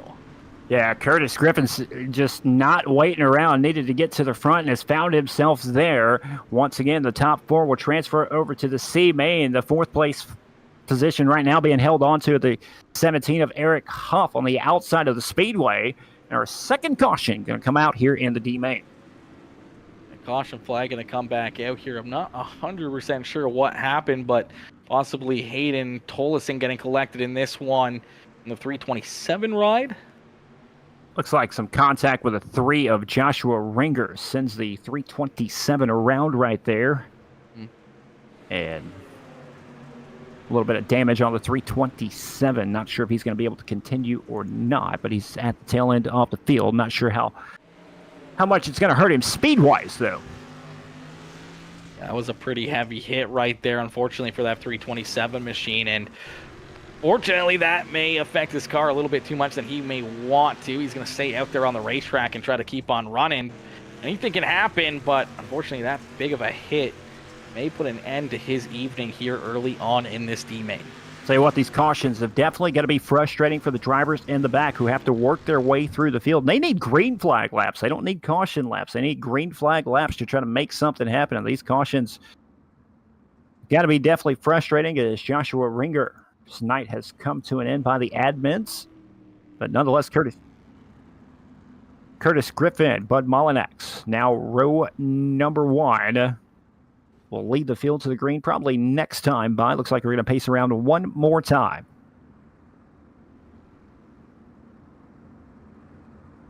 Yeah, big move there for the 22 ride, quickly jumping down low. A big run off corner number 2 there on that opening lap, and He wasn't afraid to use that door panel and these fenders and work himself into that top spot as he forced himself down low underneath the 07 ride to take this lead away, and looking like it may pay off to pick up the D main win and transfer through to the C main, where he's going to have a lot of work left to do. Well, you got a long way to go in this D main before you start counting your money for the winner right now. But Curtis Griffin sitting in a good spot nonetheless at the moment. Bud Molinax on the outside of road number 1. Marco Mitchell, Eric Huff, the wild card on the outside of road number 2, coming back to green. Once again, Griffin on the gas and pulling away. Yeah, having that top spot here on the restarts is such a benefit, as you get to be the fire car and being able to jump on the loud pedal as quickly as possible, as they're almost 3 wide. Right there behind him is Bud Molyneux on the high side, trying to hold on to that Monster Energy number 883 machine, is Marco Mitchell down low on the bottom side in the 07 ride, trying to jump back up into position number 2. And here comes that 17 of Eric Q. Yeah, Huff is working the outside of the speedway, just trying to find a way around. He's stuck right there behind the 883 machine. And guess what? We have another caution out on the speedway, possibly John O'Brien in the 44 car. We'll take a look back here on our Sim Wrap Market instant replay and take a look to see what happens here. Bring out yet again another caution flag, and just everyone running so tight together. Unfortunately, looking like a little bit of 3, almost 4 wide there into corner number 1. And unfortunately, for the 44, going to get some heavy damage right there and get spun around. And yeah, it looks like the 4 of O'Brien just really tight up there on the cushion, up against the wall, and then comes back down the hill where the driver's already running side by side, and around the nose of the 21 and 40 he goes. Looks like it. I would have called that one on the 4. Not sure how the admins will call it, but it looks like it may have been driver error on that one. Yeah, an unfortunate break there for him as he just cuts down the racetrack and right over the nose there of the 71 of Dan Stifler, as we'll get him stacked up, racked up, and ready to go back to green flag racing here at the beautiful Knoxville Raceway. Curtis Griffin still out in front with Bud Molyneux there to his outside in the 883 ride. Marco Mitchell there in position number 3, and Eric Huff there to his outside in that 4th and final transfer spot right now. But Cody Heathcock and Matt Taylor right there behind him, trying to work themselves into this C main here in just a few more moments. Yeah, Huff is probably one of those drivers who's loving these cautions right now, because that 445 of Cody Heathcock has put a lot of pressure on Huff to this point and has actually found his way around on the restarts a few times, but the caution comes back out and puts these drivers back in their running order. So we'll see if we can't get a long run in here and get this D main complete. Halfway home, it'll be 5 down, 5 to go. We're coming back to green. Curtis Griffin and the 22 machine. Can he maintain the race lead? Molyneux, like you said, in second. Marco Mitchell, Eric Huff, the top 4. Cody Heathcock, Matt Taylor sitting in row number 3. That's Bubba Rawling, Christopher Hill in row number 4. And you know Rawling would love to get back to the front after he had a very bad heat race experience. Yeah, 18 ride, slowly but surely trying to work himself back into the picture as he gets door-to-door there with that 445 ride of Cody Heathcock. Is Heathcock going to slide back now? Another spot as Bubba rolling up into position number 5 and trying to work himself into this next consolation race. Yeah, how about almost 4 wide right there for a moment for second. Huff through the middle. And Molyneux going to fall back a little bit now, and Rawling on the bottom of the speedway has worked his way alongside Mitchell, racing for second. Rawling trying to go from ninth to second as Curtis Griffin is checking out.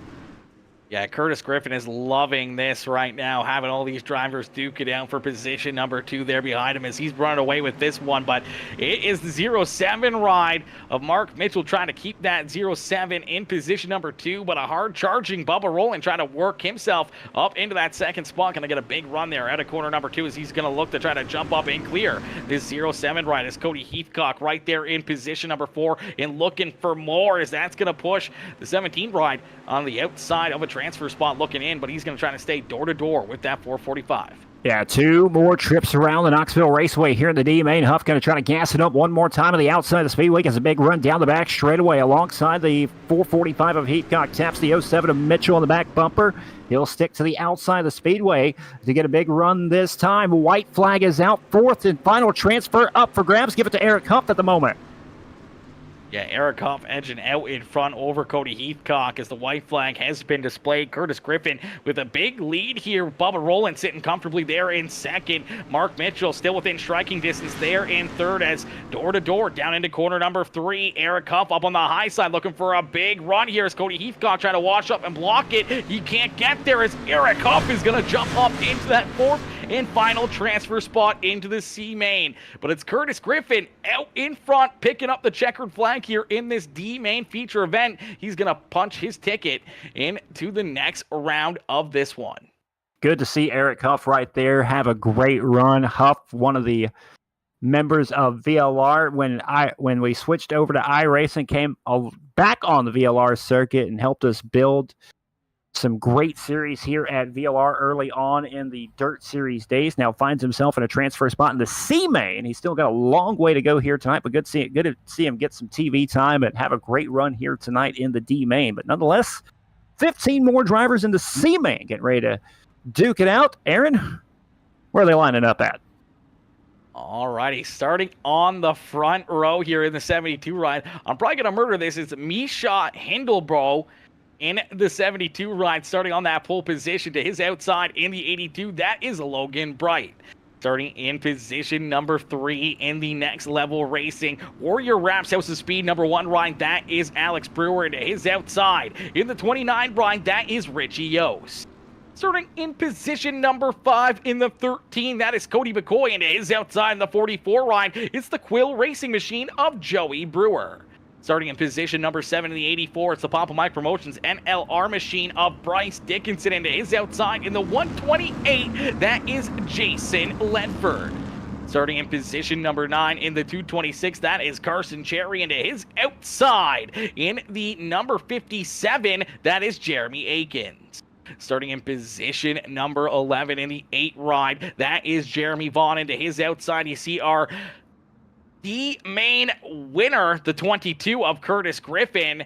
And then you see down there in position number 13, the 18 of Bubba Rowland, Mark Mitchell, and Eric Huff rounding out the field here. 15 cars ready to rock and roll here for our C-Main consolation race. Micaiah Heidelbaugh out in front as your race leader. That's probably the best I can do for you out there. See him out there typing the pronunciations. You know, we're announcers. We're going to mess it up all the time. But Heidelbaugh out in front as your race leader. Logan Bright and Alex Brewer go side by side for second, and the caution already out on the speedway.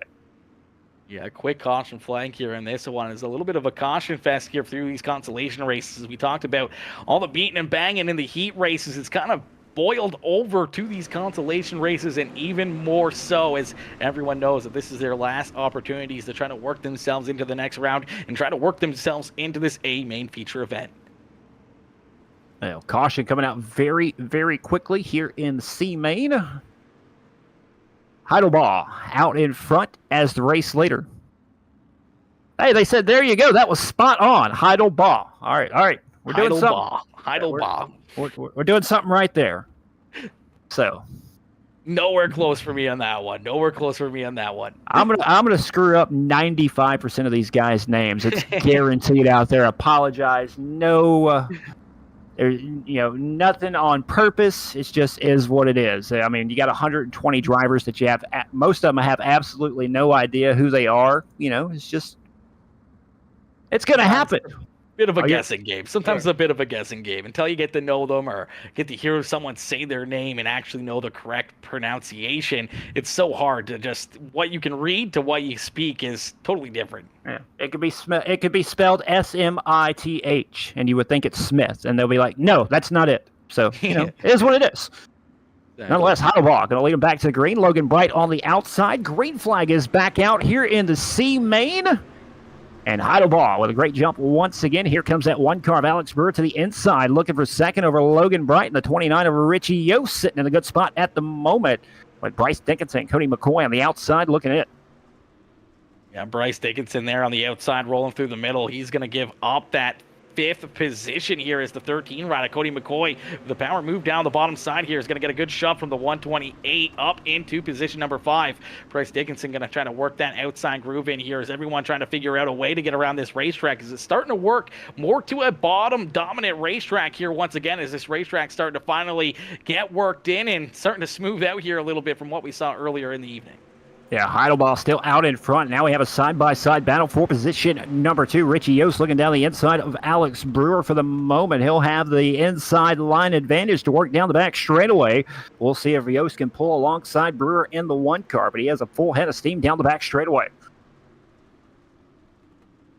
Yeah, Brewer trying to hold on to that second spot as Yost now starting to feel some pretty good pressure from the 82 rider Logan Bright, as Bright knows that he's in that hot seat on the 4th and final transfer spot with a lot of hungry drivers right there behind him. Knows he would rather jump up here and be on the aggressive side than trying to sit back and just cruise there in position number 4, and laying back there is definitely not the move, as he's trying to keep that pressure right on the back bumper of some of our leaders, and we get some contact up there. The 1 rider Alex Brewer gets into the back bumper of the 72. Richie Yost going to get right back to the inside of the 1 machine. Yeah, Heidelball still hanging on to the race lead. They're still side by side for a second.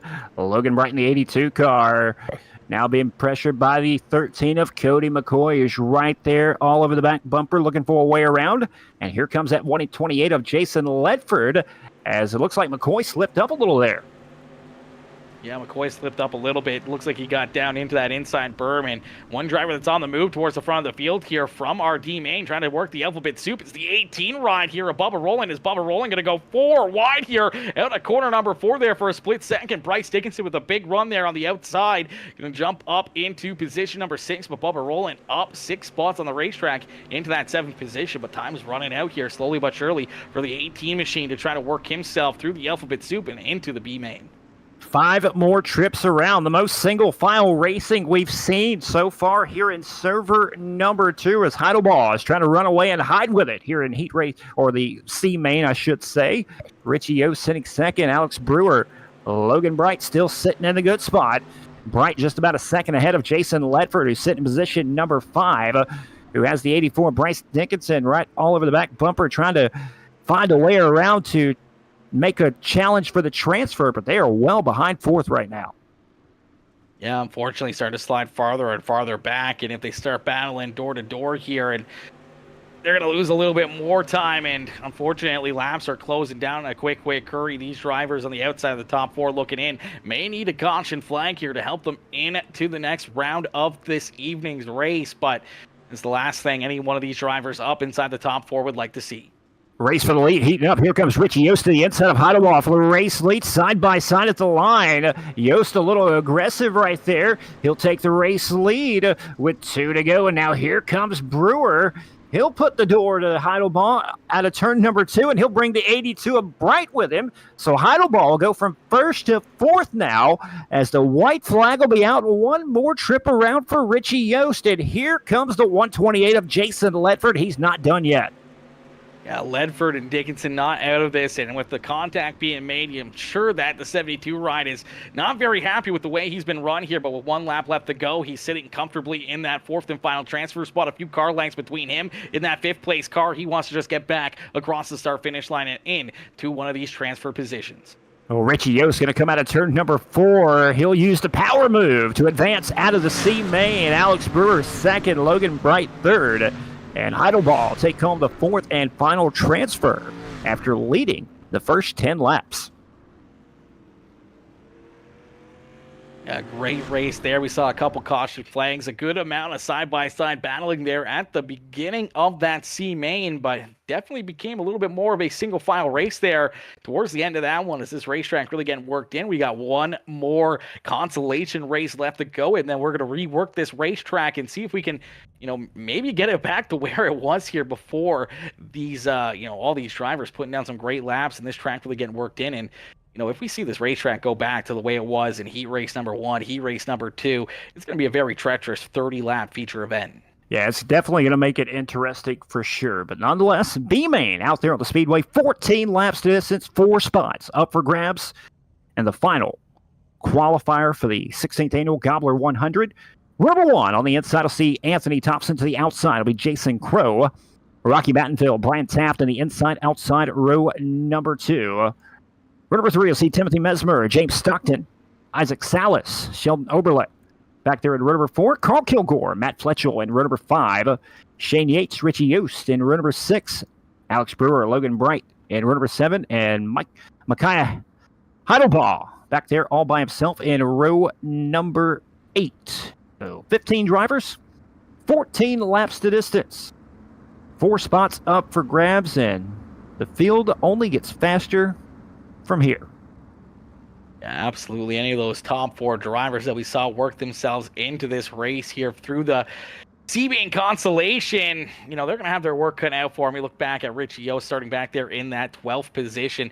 He's got a lot of very, very fast drivers to jump up and try to get around. When you look at Isaac Salas, Matt Fletchell, Carl Kilgore right there in front of them, they're 3 very, very tough drivers to try to get around. And I'd say keep an eye out on that 81 machine of Carl Kilgore, as he's going to be trying to look to punch his ticket into this A-Main feature event and give him an opportunity at running for another Gobbler 100. Well, here we go. Green flag is out, and Anthony Thompson going to lead the field down the front straight away as your race leader. Jason Crow sitting in position number 2. It's Brian Taft, Rocky Battenfield in the 4th spot right now. Taft to the outside. He'll fall back to 4th. Battenfield to 3rd, as Anthony Thompson going to come around to lead the opening lap of the B-Main. Yeah, James Stockton right there into position number 5 here as he looks underneath Brian Taft for position number 4. As they go door to door down across the line here, James Stockton edging out in front over that 83. And here you go. It didn't take long. Carl Kilgore up into position number 6 as that 81 machine on a hard charge here to the front of the field. Kilgore working his way to the front right now. Needs 2 more positions to try to get into the dance to keep his Gobbler hopes alive. Need to get into the top 4 here in the top 12 in the A-Main to guarantee your spot into the 16th annual Gobbler 100. And this is just another piece of the puzzle right now. Meanwhile, first race for second, heating up once again, Rocky Battenfield to the inside of Jason Crow. Battenfield with a line down the front straightaway. Crow to the outside. Hanging tough, though. Yeah, Crow doing a great job hanging on to position number 3 right now as Rocky Battenfield going to edge out in front, just half a car length over that 27 Ryan, and right there behind him, the 37 of James Stockton. He would love to jump up there and try to gain an extra spot as well over the 27 machine and try to give himself a little bit of breathing room there between a couple of very, very tough competitors back there behind him as Brian Taft and Carl Kilgore can continue to duke it out here for that 5th position on the racetrack. Brian Taft's tapped the wall a couple of times out of the corner right now, but maintains a solid run on the drivers directly in front of him for the transfer spot. Now Taft, he'll try to get to the outside once again, pull alongside the 27 of Jason Crow for the 4th and final transfer. And now Crow finds himself on the outside looking in, or fight for the last transfer spot. Yeah, Brian Taft finding something up here on that extreme high side, finding some big, big runs, and he's going to work himself back inside of a transfer position here. That's going to slide Crow back outside of it, but they're going to continue to battle door to door, and you see Timothy Mesmer and the 81 of Carl Kilgore beating and banging back there for position number 6 as Kilgore trying to search around the racetrack. It seemed like he wanted to be hooked up down low on the bottom side, but sees that 83 Ryan getting these big, big runs, and he's trying to jump up there and reenact it.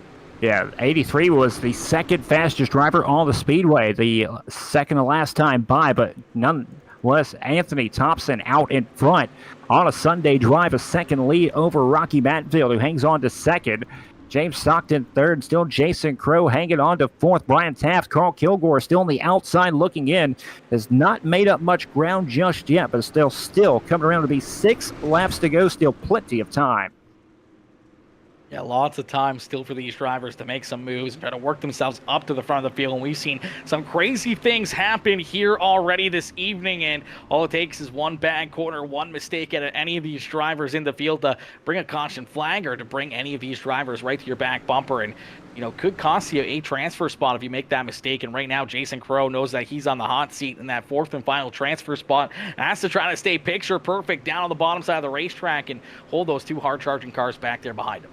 Yeah, Brian Taft is not giving up on the outside of the speedway, but that may cost him because Carl Kilgore has found a way around. Kilgore up to 5th, needs 1 more position to transfer into the A main of server number 2, but he's got 4 more laps to make it happen. 4 more trips around to run down Jason Crow in that 27 as Anthony Thompson still out in front by over a second.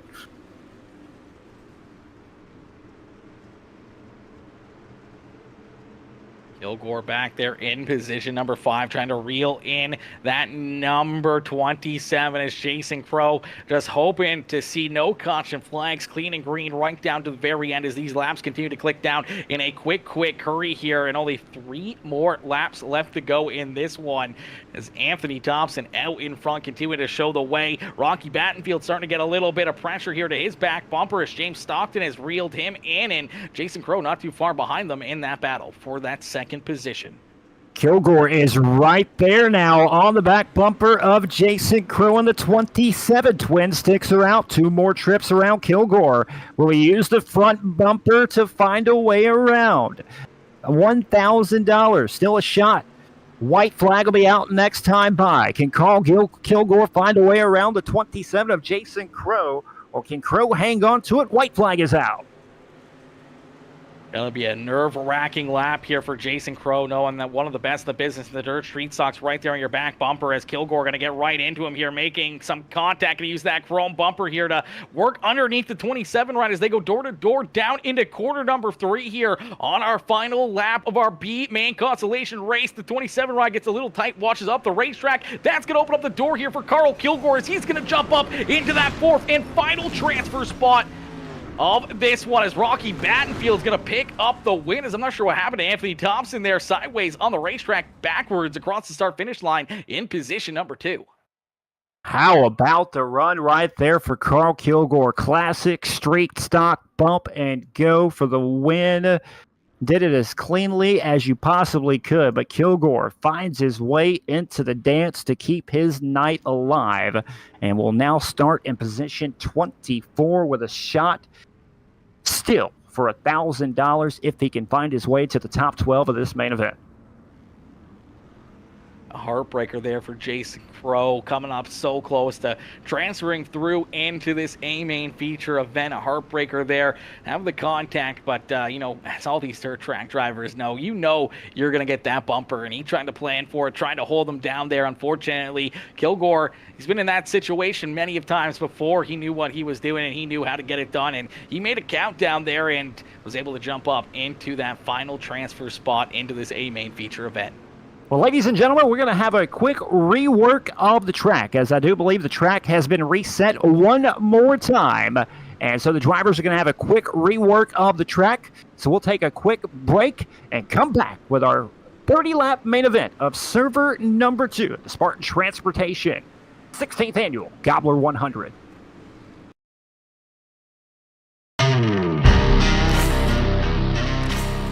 Spartan Transportation and Spartan Logistic Management is your one source for all your shipping needs.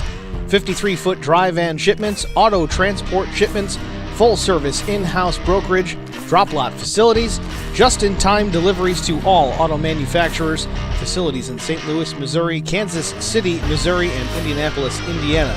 Visit us at spartan-logistics.net or find us on Facebook.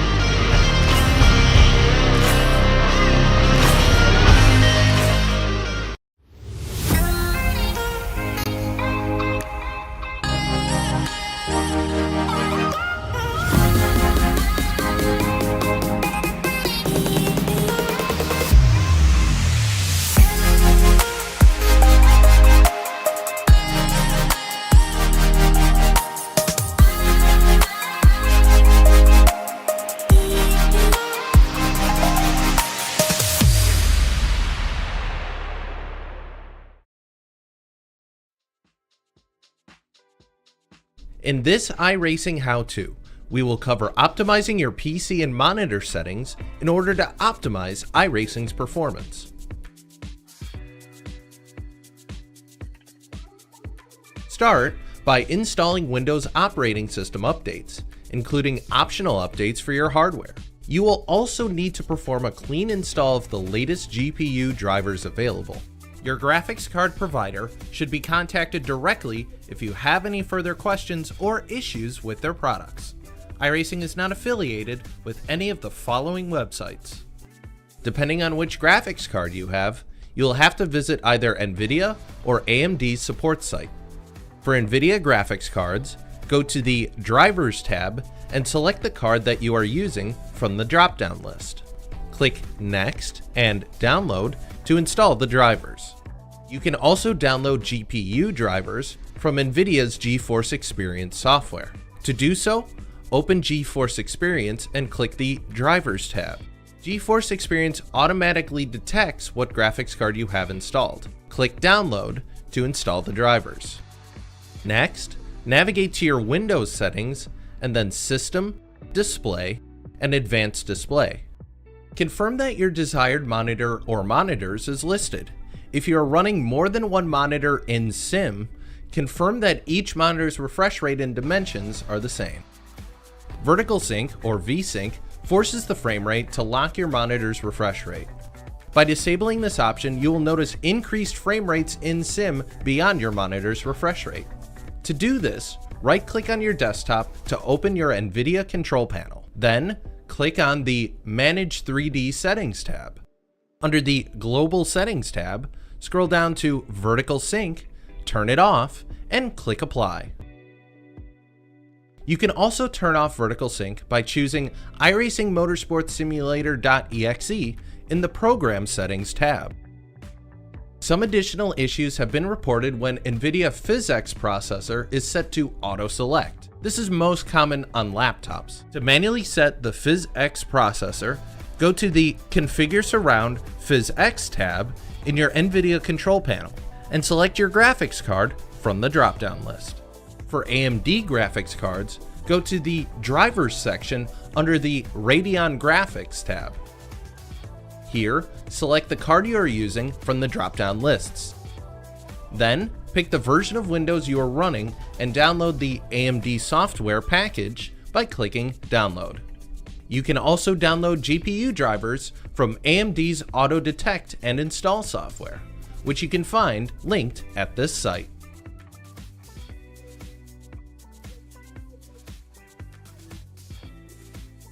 After your graphics install, let's go over the iRacing application itself. Launch the iRacing UI and confirm that the iRacing Documents folder is installed correctly. To properly work, the iRacing Documents folder must be at the location of C drive, Users, your username, Documents, iRacing. The iRacing Documents folder is where your replays, paint schemes, setups, and other configuration files are saved. We strongly recommend not backing up or redirecting your iRacing Documents folder to Microsoft's OneDrive system to ensure your files stay intact. This is separate from your iRacing installation directory, which is where the files of the game are installed if you purchased iRacing on our website. If you purchased iRacing on Steam, your installation directory by default would be located within C drive, Program Files x86, Steam, Steam Apps, Common, iRacing. If you do not see this folder, reinstall the service with the latest installer from our website. Next, we will want to set up our display using the Graphics Config tool. In the iRacing UI, navigate to the bottom left corner and select Settings. Click on Interface and then Run Graphics Config. Confirm the correct display and graphics card from the dropdown, and then select Auto Configure. Then, in the iRacing UI, click on the monitor at the top and confirm it is set to Display. From here, open an iRacing session and navigate to the Options tab of your in-sim UI. Click on Graphics, and then confirm iRacing is using the correct display settings and refresh rate at the top. You can find more information regarding GPU drivers and setup on our support site, linked in this video's description.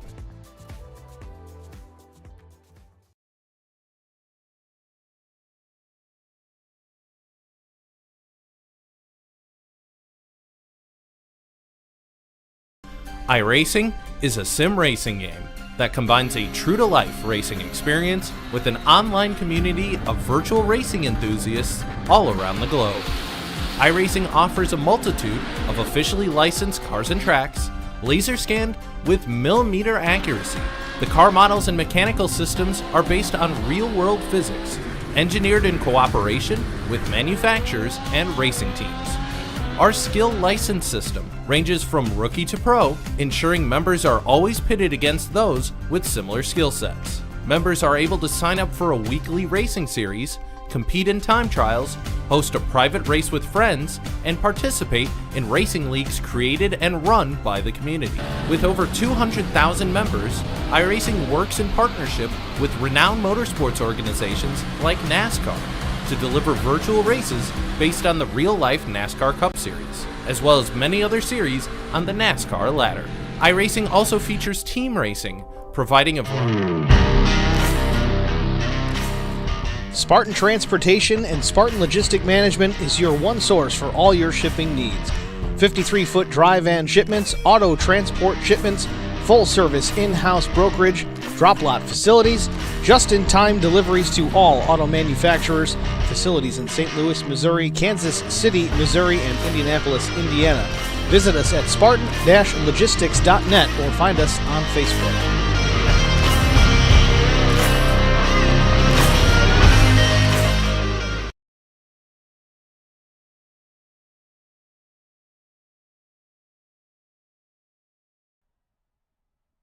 All right, ladies and gentlemen, welcome back. We are live once again on the TeamVLR.com Facebook page and Ultimate Dirt TV. The Mid-South Mafia D mains, the Logan Motorsports C and B mains have come and gone here in server number 2. And now it is time for our main event of server number 2 to lock in 12 more drivers of the 16th annual Spartan Transportation Gobbler 100. 24 cars getting ready to take the grid here in server number 2. And Aaron, it has been a wild but fun server number 2 to call this far. Yeah, absolutely. This second server has been absolutely amazing. We had our first server winner called this one possibly a barn burner, and I think he called that one right, as this has been absolutely amazing racing action, heat race after heat race, and every one of those consolation races, we were on the edge of our seat watching these drivers duke it out, and it comes down here to the final 24 cars looking for 12 to punch their ticket into the show on Thursday evening. The back 12, unfortunately, will have a chance to work themselves into the race, but they still got a lot of racing action left to go here in this evening and in the series here, as we're going to get one more shot with the last chance qualifier on Thursday. 12 more spots up for grabs. 23 drivers making the call of 24. This is how they'll line up for a main server number 2. Number 1 on the inside. That'll be Dylan Hauser to the outside. It's Tanner Tomasi. Number 2 on the inside. Cruz Condell, Mason Edmond to the outside. Number 3, you'll see Caleb Durgan, Keith Hackney, Nathan Smith, Caden Reynolds will make up the inside-outside over row number 4. Number 5, we'll see Connor New, CJ Howell in the 2 machines to the outside. Chase Barber in row number 6 to the inside, to the outside. Ryan Hodge, Trey Mills, Talon Willis, inside-outside. Row number 7, Landon Newman, Brady Thompson. In row number 8, Dustin Hennigan, Jonathan Atkins. In row number 9, Peyton Burton, Colton Zimmer. In row number 10, row number 11, we'll see Rocky Batfield, James Stockton, and all back there by himself. In row number 12, it'll be Carl Kilgore in the 81 machine. I do believe that is what he's spotting tonight. Yes, 81. So Kilgore did come from the C main to get into the main event of server number 2. Now have to find himself at the top 12 to keep his hopes alive. All of these drivers are locked in for Thursday night. The top 12 will go to the main event. The other 12 will go to that Salina 52 truck stop last chance qualifier, where only the winner will have a shot to tag the tail end of the main event. But nonetheless, 30 laps of main event racing coming your way. Hauser, Tomasi, your front row. Green flag is out, and here we go. quickly is Dylan Hauser on the round pedal as he jumps out in front here, trying to clear a couple car lengths between himself and now Cruz Caudell, as Cruz Caudell up into position number 2 in that Gears Unlimited number 55 ride. Tanner Tomasi sliding back here to position number 3 as Mason Ingman and Keith Hackney round out our top 5 here on lap number 1, as Caleb Durgan sliding back there to position number 6. And then it's a dogfight right there behind that 33 machine as everyone trying to jostle themselves way up towards the front of the field and inside the top 12 here, trying to punch their ticket into the 16th running of the Spartan Transportation ELR Gobbler 100. Trey Mills and the 14 car right now, the man on the bubble for the transfer spot, but the 19 of Ryan Hodge to the outside of the speedway. You'll see that position shift and shake all throughout this 30-lap main event, but right now out in front, Dylan Hauser, Cruz Caudell, Tanner Tomasi, your top 3 drivers. Hauser looking for another good run in the Gobbler 100. He's won this race in the past, looking to do so once again and grab that $1,000 on Thursday night. Looking really, really good thus far, but Cruz Caudell putting a lot of pressure on him now. Yeah, and working himself through the field here a little bit. Keith Hackney up into position number 4 here. The NH Lens, Grip Hackney Live, House of Speed Machine. He's right there on the back bumper of the 09 ride of Tanner Tomasi, trying to make it a 1-2-3 here for the NLR House of Speed Machines in this server. And already from the back of the field, keep your eye out on that 81 machine. Carl Kilgore started 23rd to dead last position. He's already in position number 16, and we have contact through the field right now as still Hauser, Caudell out in front.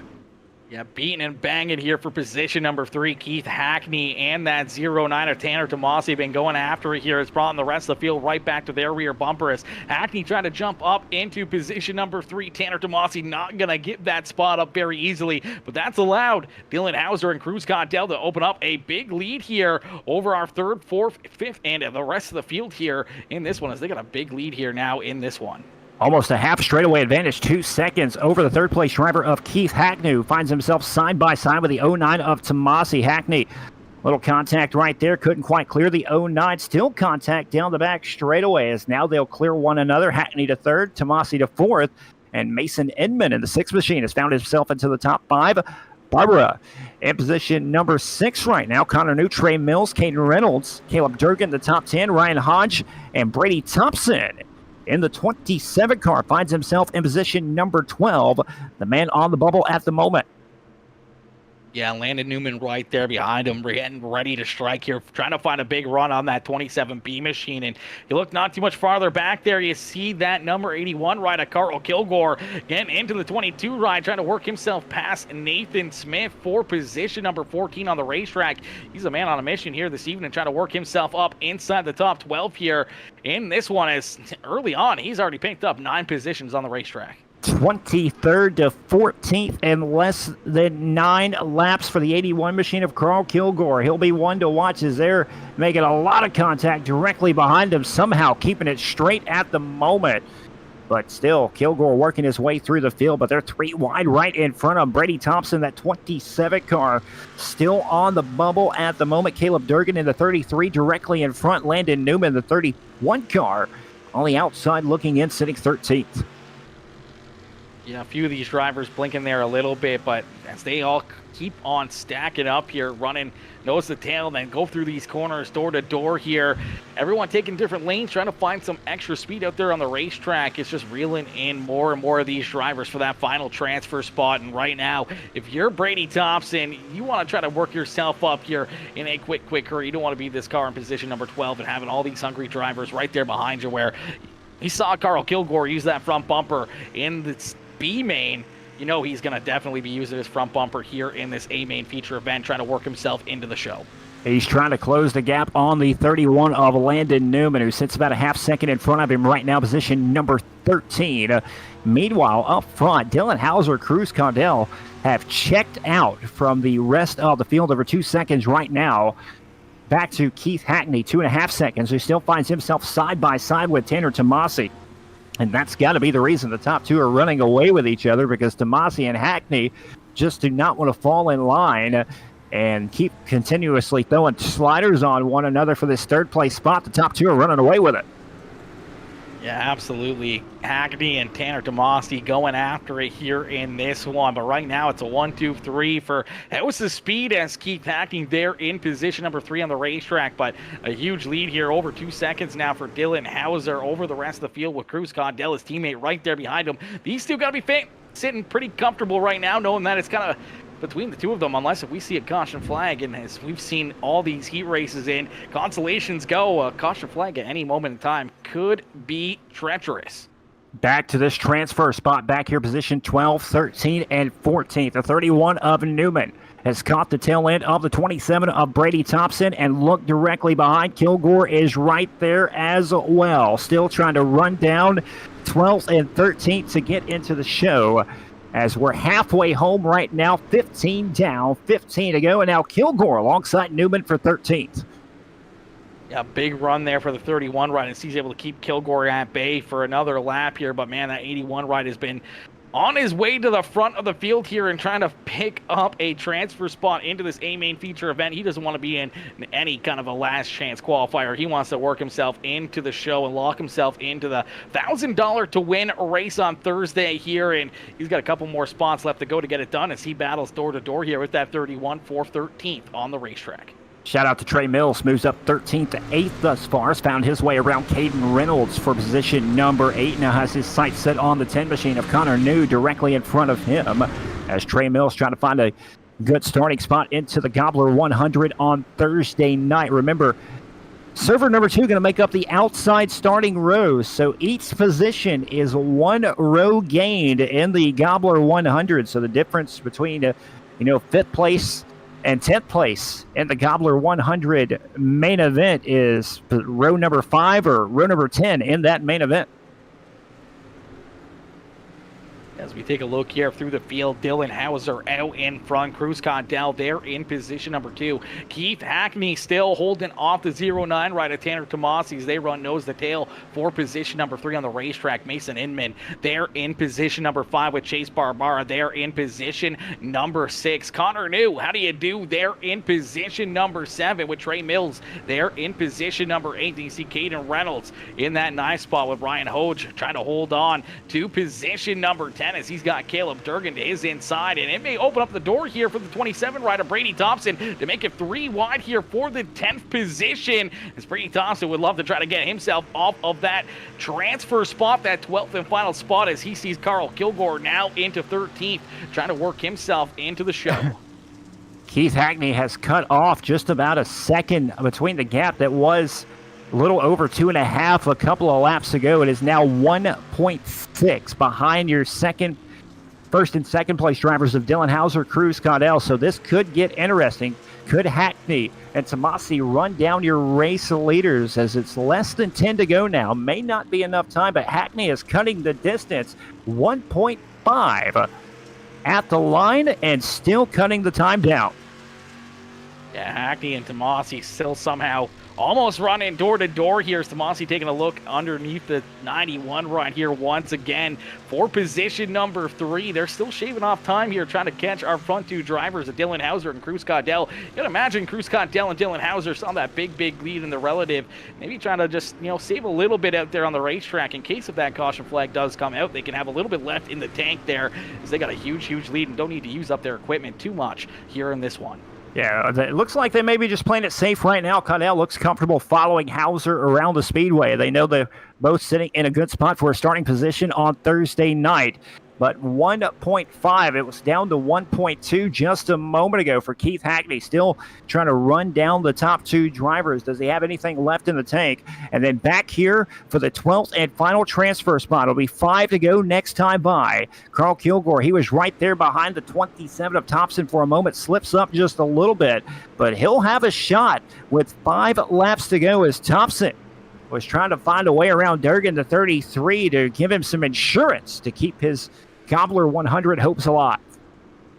Yeah, Hoge right there in that battle as well, as none of these drivers are really sitting comfortably knowing that anything can happen. One wrong mistake, one bump from one of these other drivers behind them could send them for a loop here. And Carl Kilgore trying to get everything he can, trying to push that 81 car to its limits out there on the racetrack, as he knows he needs to get one more spot to work himself into the show.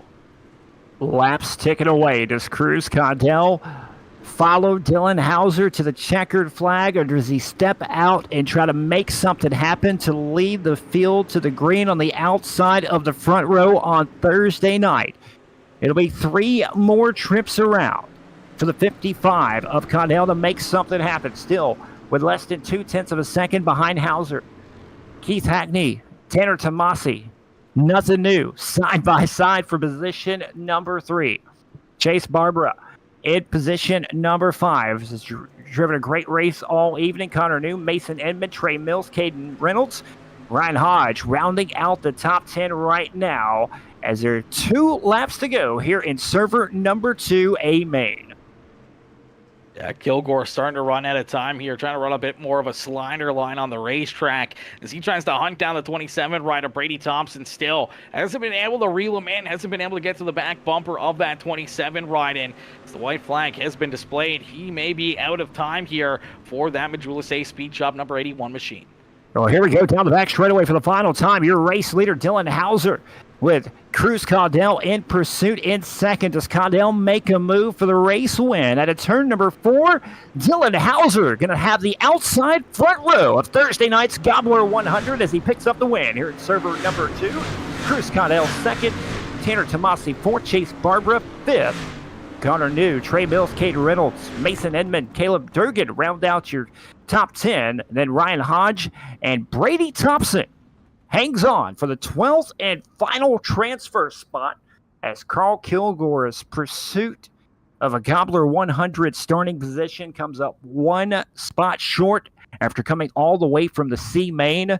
But he will be in great contention on Thursday evening as he'll have the last chance qualifier to get into the show, but only one will come from that one, and that is anybody's guess as to who that could be.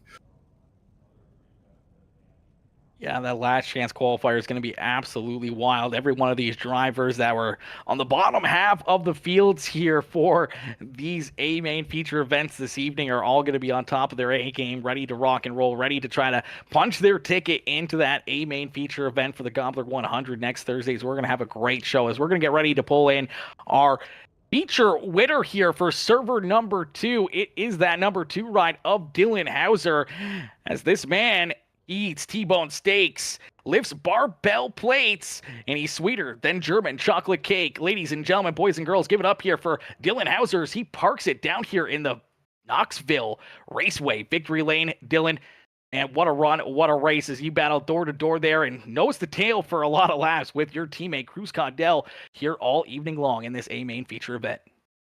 Yeah, I knew we had a really good piece. I've been doing a little bit of just trying to get good in these cars and just getting laps in them, and we were really good there. So rubbered up there, and I was set up just to run through the rubber. Cruz was very good, and he raced me clean. So shout out to him, teammate, great friend, great business partner, and I really do appreciate him racing me clean there because half these guys in this field would have probably just cleaned me out when you're running single file behind each other like that. So it's nice when you can just get your teammates in line there and all you guys can run up front and then you could just race each other clean how it's supposed to be done.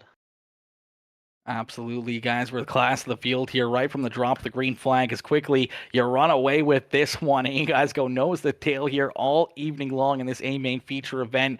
Cruz never really gave you a shot, never really looked any other direction to try to make a move here, just kind of cruising there as you guys were able to open up a big lead as we saw Keith Hackney and Tanner Tomasi absolutely duke it out there for that 3rd position on the racetrack, and that allowed you and Cruz to open up a big lead here. Late in the race, though, we saw Keith and Tanner slowly but surely closing you guys in, where you guys kind of laying back a little bit, being a little bit cautious, trying to keep your cars, a little bit better here if there was a late race caution flag. I think it was just they were moving around a lot more than us, where me and Cruz were kind of content with just riding where we were at, and they were moving around a little bit, finding faster lines. We were pretty content with just running through the slick there, and I think they moved up to the marbles there a little bit towards the end of that race, and probably found a little bit. But other than that, we had a really good car to go 1, 2, 3 for house to speed iRacing setups is very good. Not very often you see a podium sweep in a race with this magnitude behind it, so it's really good. Absolutely. 59 other very talented drivers, some of the best in the business on the dirt track. They're behind you trying to knock you out that top spot, but no one better here this evening as Dylan, you're able to park it up here in victory lane. Who would you like to thank for such a great run and great drive here this evening? A big thanks to Next Level Racing. Chris and Keith and Jamie have done a really good job this week preparing us and just making sure. And this one's for Massey. He was told he couldn't run the event for some stuff that happened in the frenzy. So this one's for him. Hopefully we can get it done tomorrow night or Thursday night for him. He's put a lot of effort in, and the one thing I can think to make this even, just to try to sweeten it up, would be able to bring the win back to him and just everybody at House of Speed iRacing setups. I really can't say enough about everybody. The past 4 months has been we made a lot of big changes. A lot of people left, a lot of people joined, and we've took our whole team, we've rebuilt it from the ground up, and I feel like we really got a solid team now. And we're really just going places. Every single time there's a big money race, I'm contending for the win, and that ain't just because I'm a good driver. It takes a group of people behind me, and then Chris Sullins, that man has supported House of Speed since I've known him, and he's supported us every time we step foot on the racetrack. He's there supporting us, and I can't say enough about him.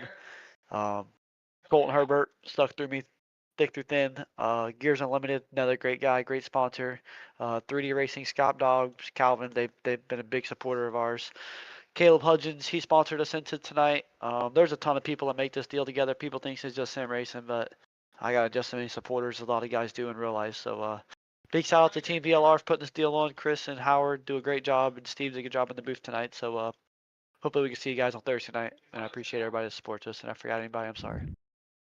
Absolutely. Well, Dylan, it's going to be one more in the highlight reel, one more in the win column, and one more for the bad guy here in this one as you're able to pick up the checkered flag in server number 2. And you're going to start on the outside of the front row here for the Gobbler 100 on Thursday evening. Tommy, is there anything you'd like to add here in this one? Well, Dylan, you've won this race multiple times in the past. What do you got to do Thursday night to pick up another crown jewel? Well, I've won a lot of big races, and I've ran second, I think 3 times this year at VLR. So I think this is time we get that second place out the way and go and get us a win. I'm ready. I want to win this race bad. There's some pretty big street stock blood that I want to settle and just put nail in the coffin. So I want to show these little girls that we're the best, and just go out there and get the job done Thursday night. Well, Dylan, congratulations. Hope to see you back here on Thursday night, buddy. Appreciate it.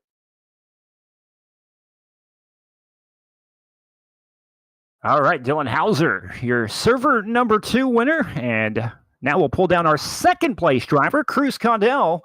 And Cruz, you and Dylan just kind of ran away with that one. And, you kind of followed Dylan around the speedway and able to pull away by about 2 seconds and maintain that throughout the race. Looked like you had a pretty comfortable drive out there. Yeah, we can't complain about a second to a teammate. We got a good lead and just wanted to keep it rolling. Didn't really want no cautions, and it worked out for us. But yeah, I really can't complain on the run that we had there at all. Now, the roles are reversed. It's Thursday night. You're less than 0.2 of a second behind Dylan, and there's $1,000 on the line. Do you race him different than you just did? I mean, I might give him a little bit of bumper. I'm not gonna, if roles are reversed, and I'm not going to absolutely move him out of the way. I'm going to try my best to duck up under him, coming out of a corner and, get to his left rear going in. But, Dylan's a great guy. He's helped me out a lot. And, I just couldn't do that to him. Absolutely. Well, you ran a great race here tonight, and you lined yourself up on the outside of road number 2. You're in the top 4 of 120 of the badass sim racers. It's got to be a pretty good feeling tonight. Oh, for sure it is. I know it's just street stock. They're just a rookie car, but man, it still feels good to go out in a a VLR event and shows the dominance that we did tonight. I mean, it's just I have no words for it. Well, Aaron, what you got for our cruise control? Well, our second place control definitely sums it up right there, as he was right in cruise control behind his teammate Dylan Hauser for so many laps. Cruz, going through this race, seeing how the track was changing throughout the evening through the heat races and then into this A main feature event where the track gets reset, those first few heat races were very, very bumpy. It was very, very rough racing out there. What were you kind of thinking going into this race and how this track prep was going to work out? And were you a little bit nervous where we would see the same kind of style of a racetrack like we did early on in this server? I was really, really nervous that the top was going to come in, just for the fact that we were set up for the bottom. Um, I think Steve ran it in perfect, at least for what we had built. It was slick enough on the entry for us to turn, so and we just cruised around right on the bottom. Absolutely. Well, you cruised around perfectly here, right on the back bumper of your teammate for 30 laps. And you punch your ticket in to the $1,000 to win Gobbler 100. Cruz, what can we expect to see out of that 55 ride come Thursday night? Be honest with you, I really hope to get a top 3 House of Speed. It don't matter who it is, Keith, me, Dylan, just a House of Speed car. Top 3 is all we're shooting for. Absolutely. Well, Cruz, we look forward to seeing that. Is there anyone else you'd like to thank here this evening for such a great run and strong performance here in this one? Yeah, man. First of all, I'd like to thank House of Speed. Jamie Massey has us on absolute dig. Y'all go check out his street stock stuff on the site. It is one to none, as you can tell from that race. Outlaw Virtual Graphics. He done me a card for this race. Sponsored me for it, and I think it looked totally badass. So I appreciate him and everything he does for me. NLR for coming on board. All them boys are just, like I said, just one to none. I mean, the friendship that we've had over the last month is, probably the best friendship on iRacing. So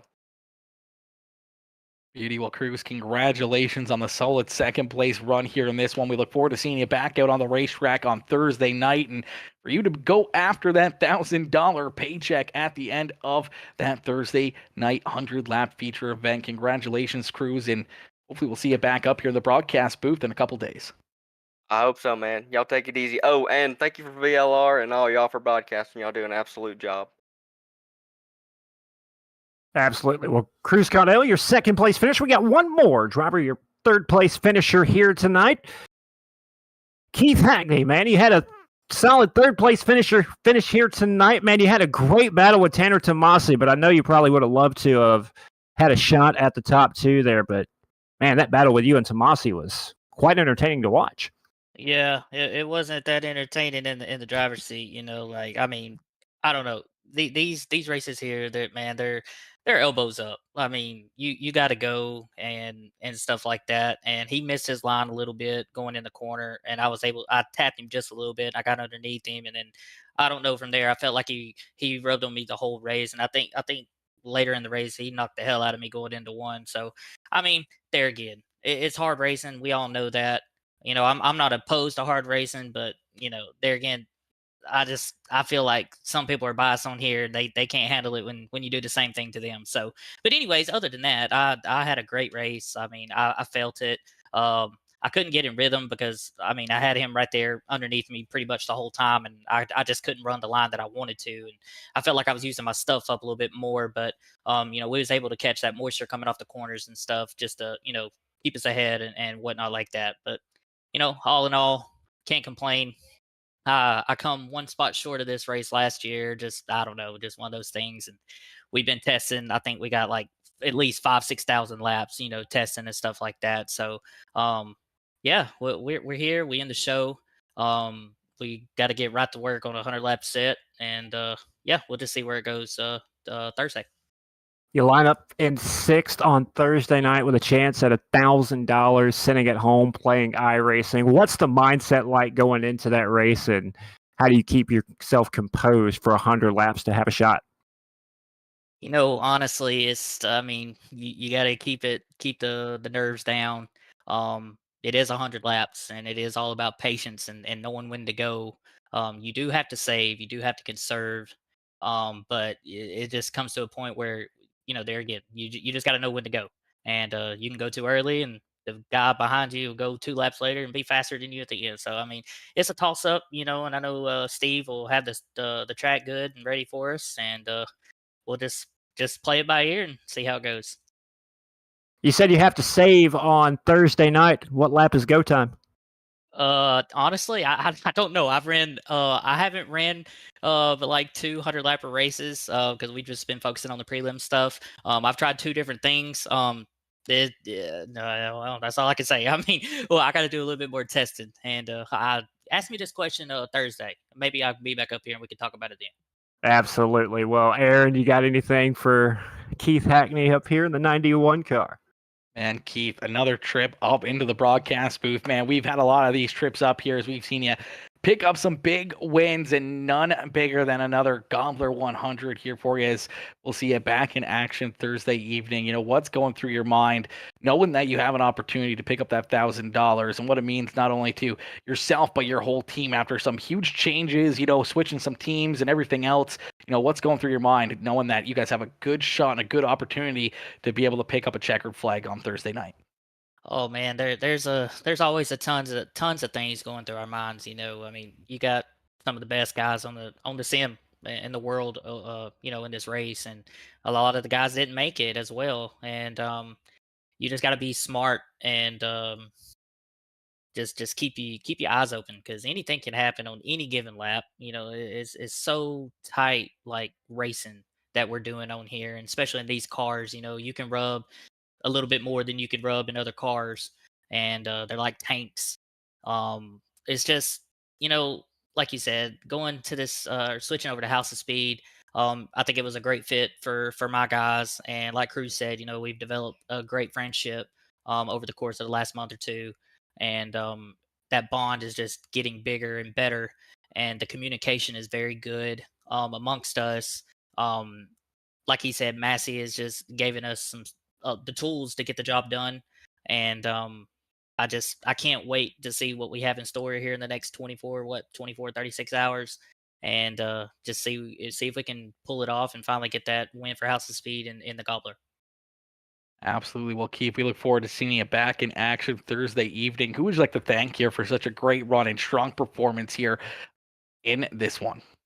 You know, I've never did this before, but I'm gonna say it right now. I think first and foremost, we gotta thank God, our Lord and Savior, for just doing, allowing us to get up every day and to get on here and do what we love. Without Him, you know, we wouldn't do anything. To of course, House of Speed, NLR, Papa Mike's Promotions, NH Lens, Custom Cabinets for Keith, Grip Hackney Live, Dirt FX for this beautiful car, and we're gonna have another one in 2 days. Just everybody that makes this thing go round and round, man. I could just keep going and on and on and on. And I'm just glad to finally be up here in these VLR races. I've showed a lot of speed, just unfortunate circumstances we wasn't able to get up here in a lot of those races, but we here now, and we plan on being here Thursday.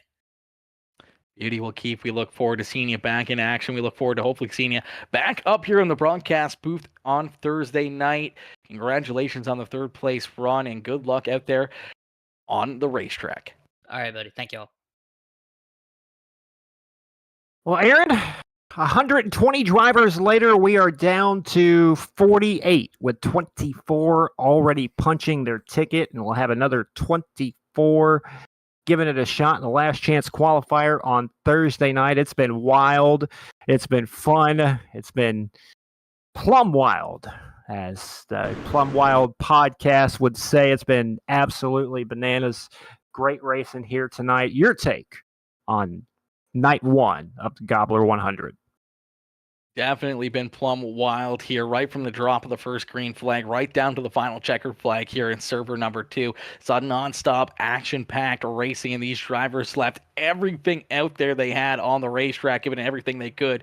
Obviously, a lot of drivers going home upset, a lot of drivers not being able to make it into that last trans qualifier or into the 16th running of the Gobbler 100. Definitely a lot of heartbroken drivers down there pit side, but man, these drivers gave it everything they had, and none of them should hold their heads down, as they should all hold their heads up, coming out here running with the best in the business and giving it everything they could out there.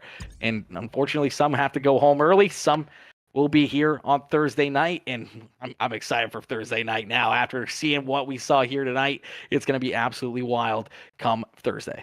Well, ladies and gentlemen, on behalf of TeamVLR.com and Ultimate Dirt TV, we want to thank each and every one of you for joining us for the 16th annual Spartan Transportation Gobbler 100, night number 1. And don't forget, Thursday night, $1,000 will go to one driver who can find their way to the top of the Gobbler 100, the 16th annual edition. But until then, we hope you'll stay safe, and we'll see everyone Thursday night for the big race.